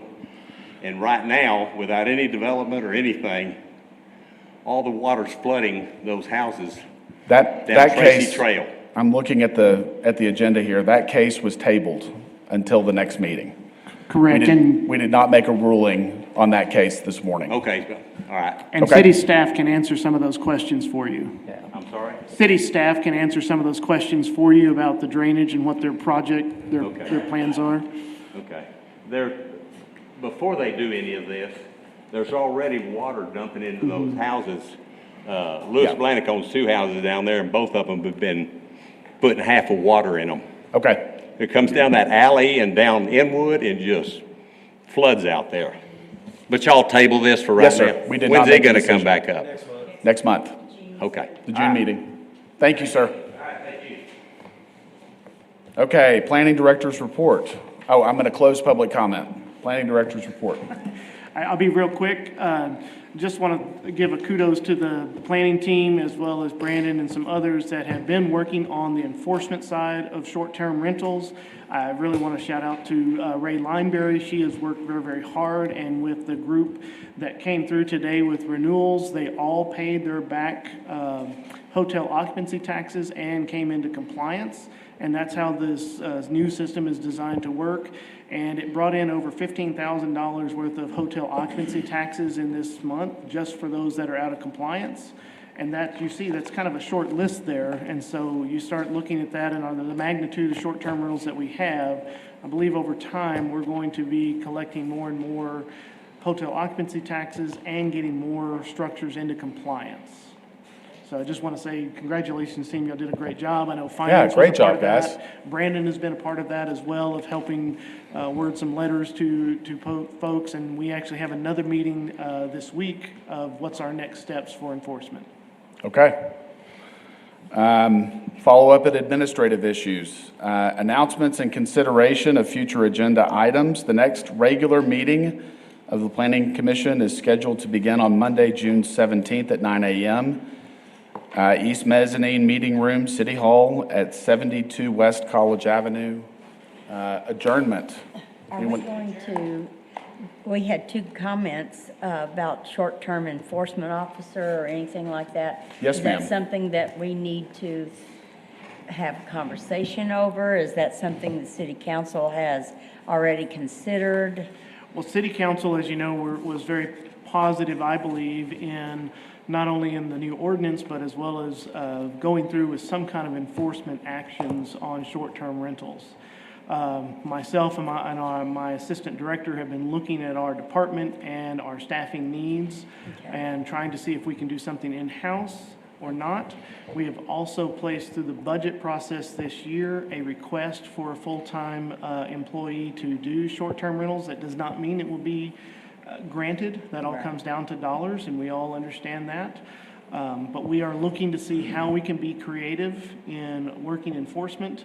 And as I mentioned before, our city staff has actually taken an active role of when somebody comes in for renewal, checking very strongly, have they actually done what they said they were doing? Have we got any kind of issues? We've made better connections and relationships with those departments that can give us information.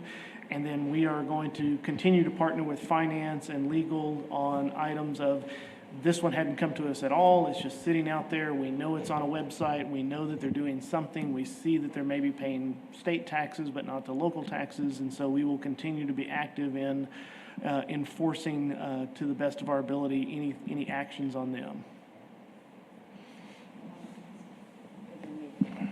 No, thank you. All right, anyone else? Do I have a motion to adjourn? Second. All right, we have a motion and a second to adjourn. All in favor, say aye. Aye. Opposed? 5-0 at 11:10. Thank y'all.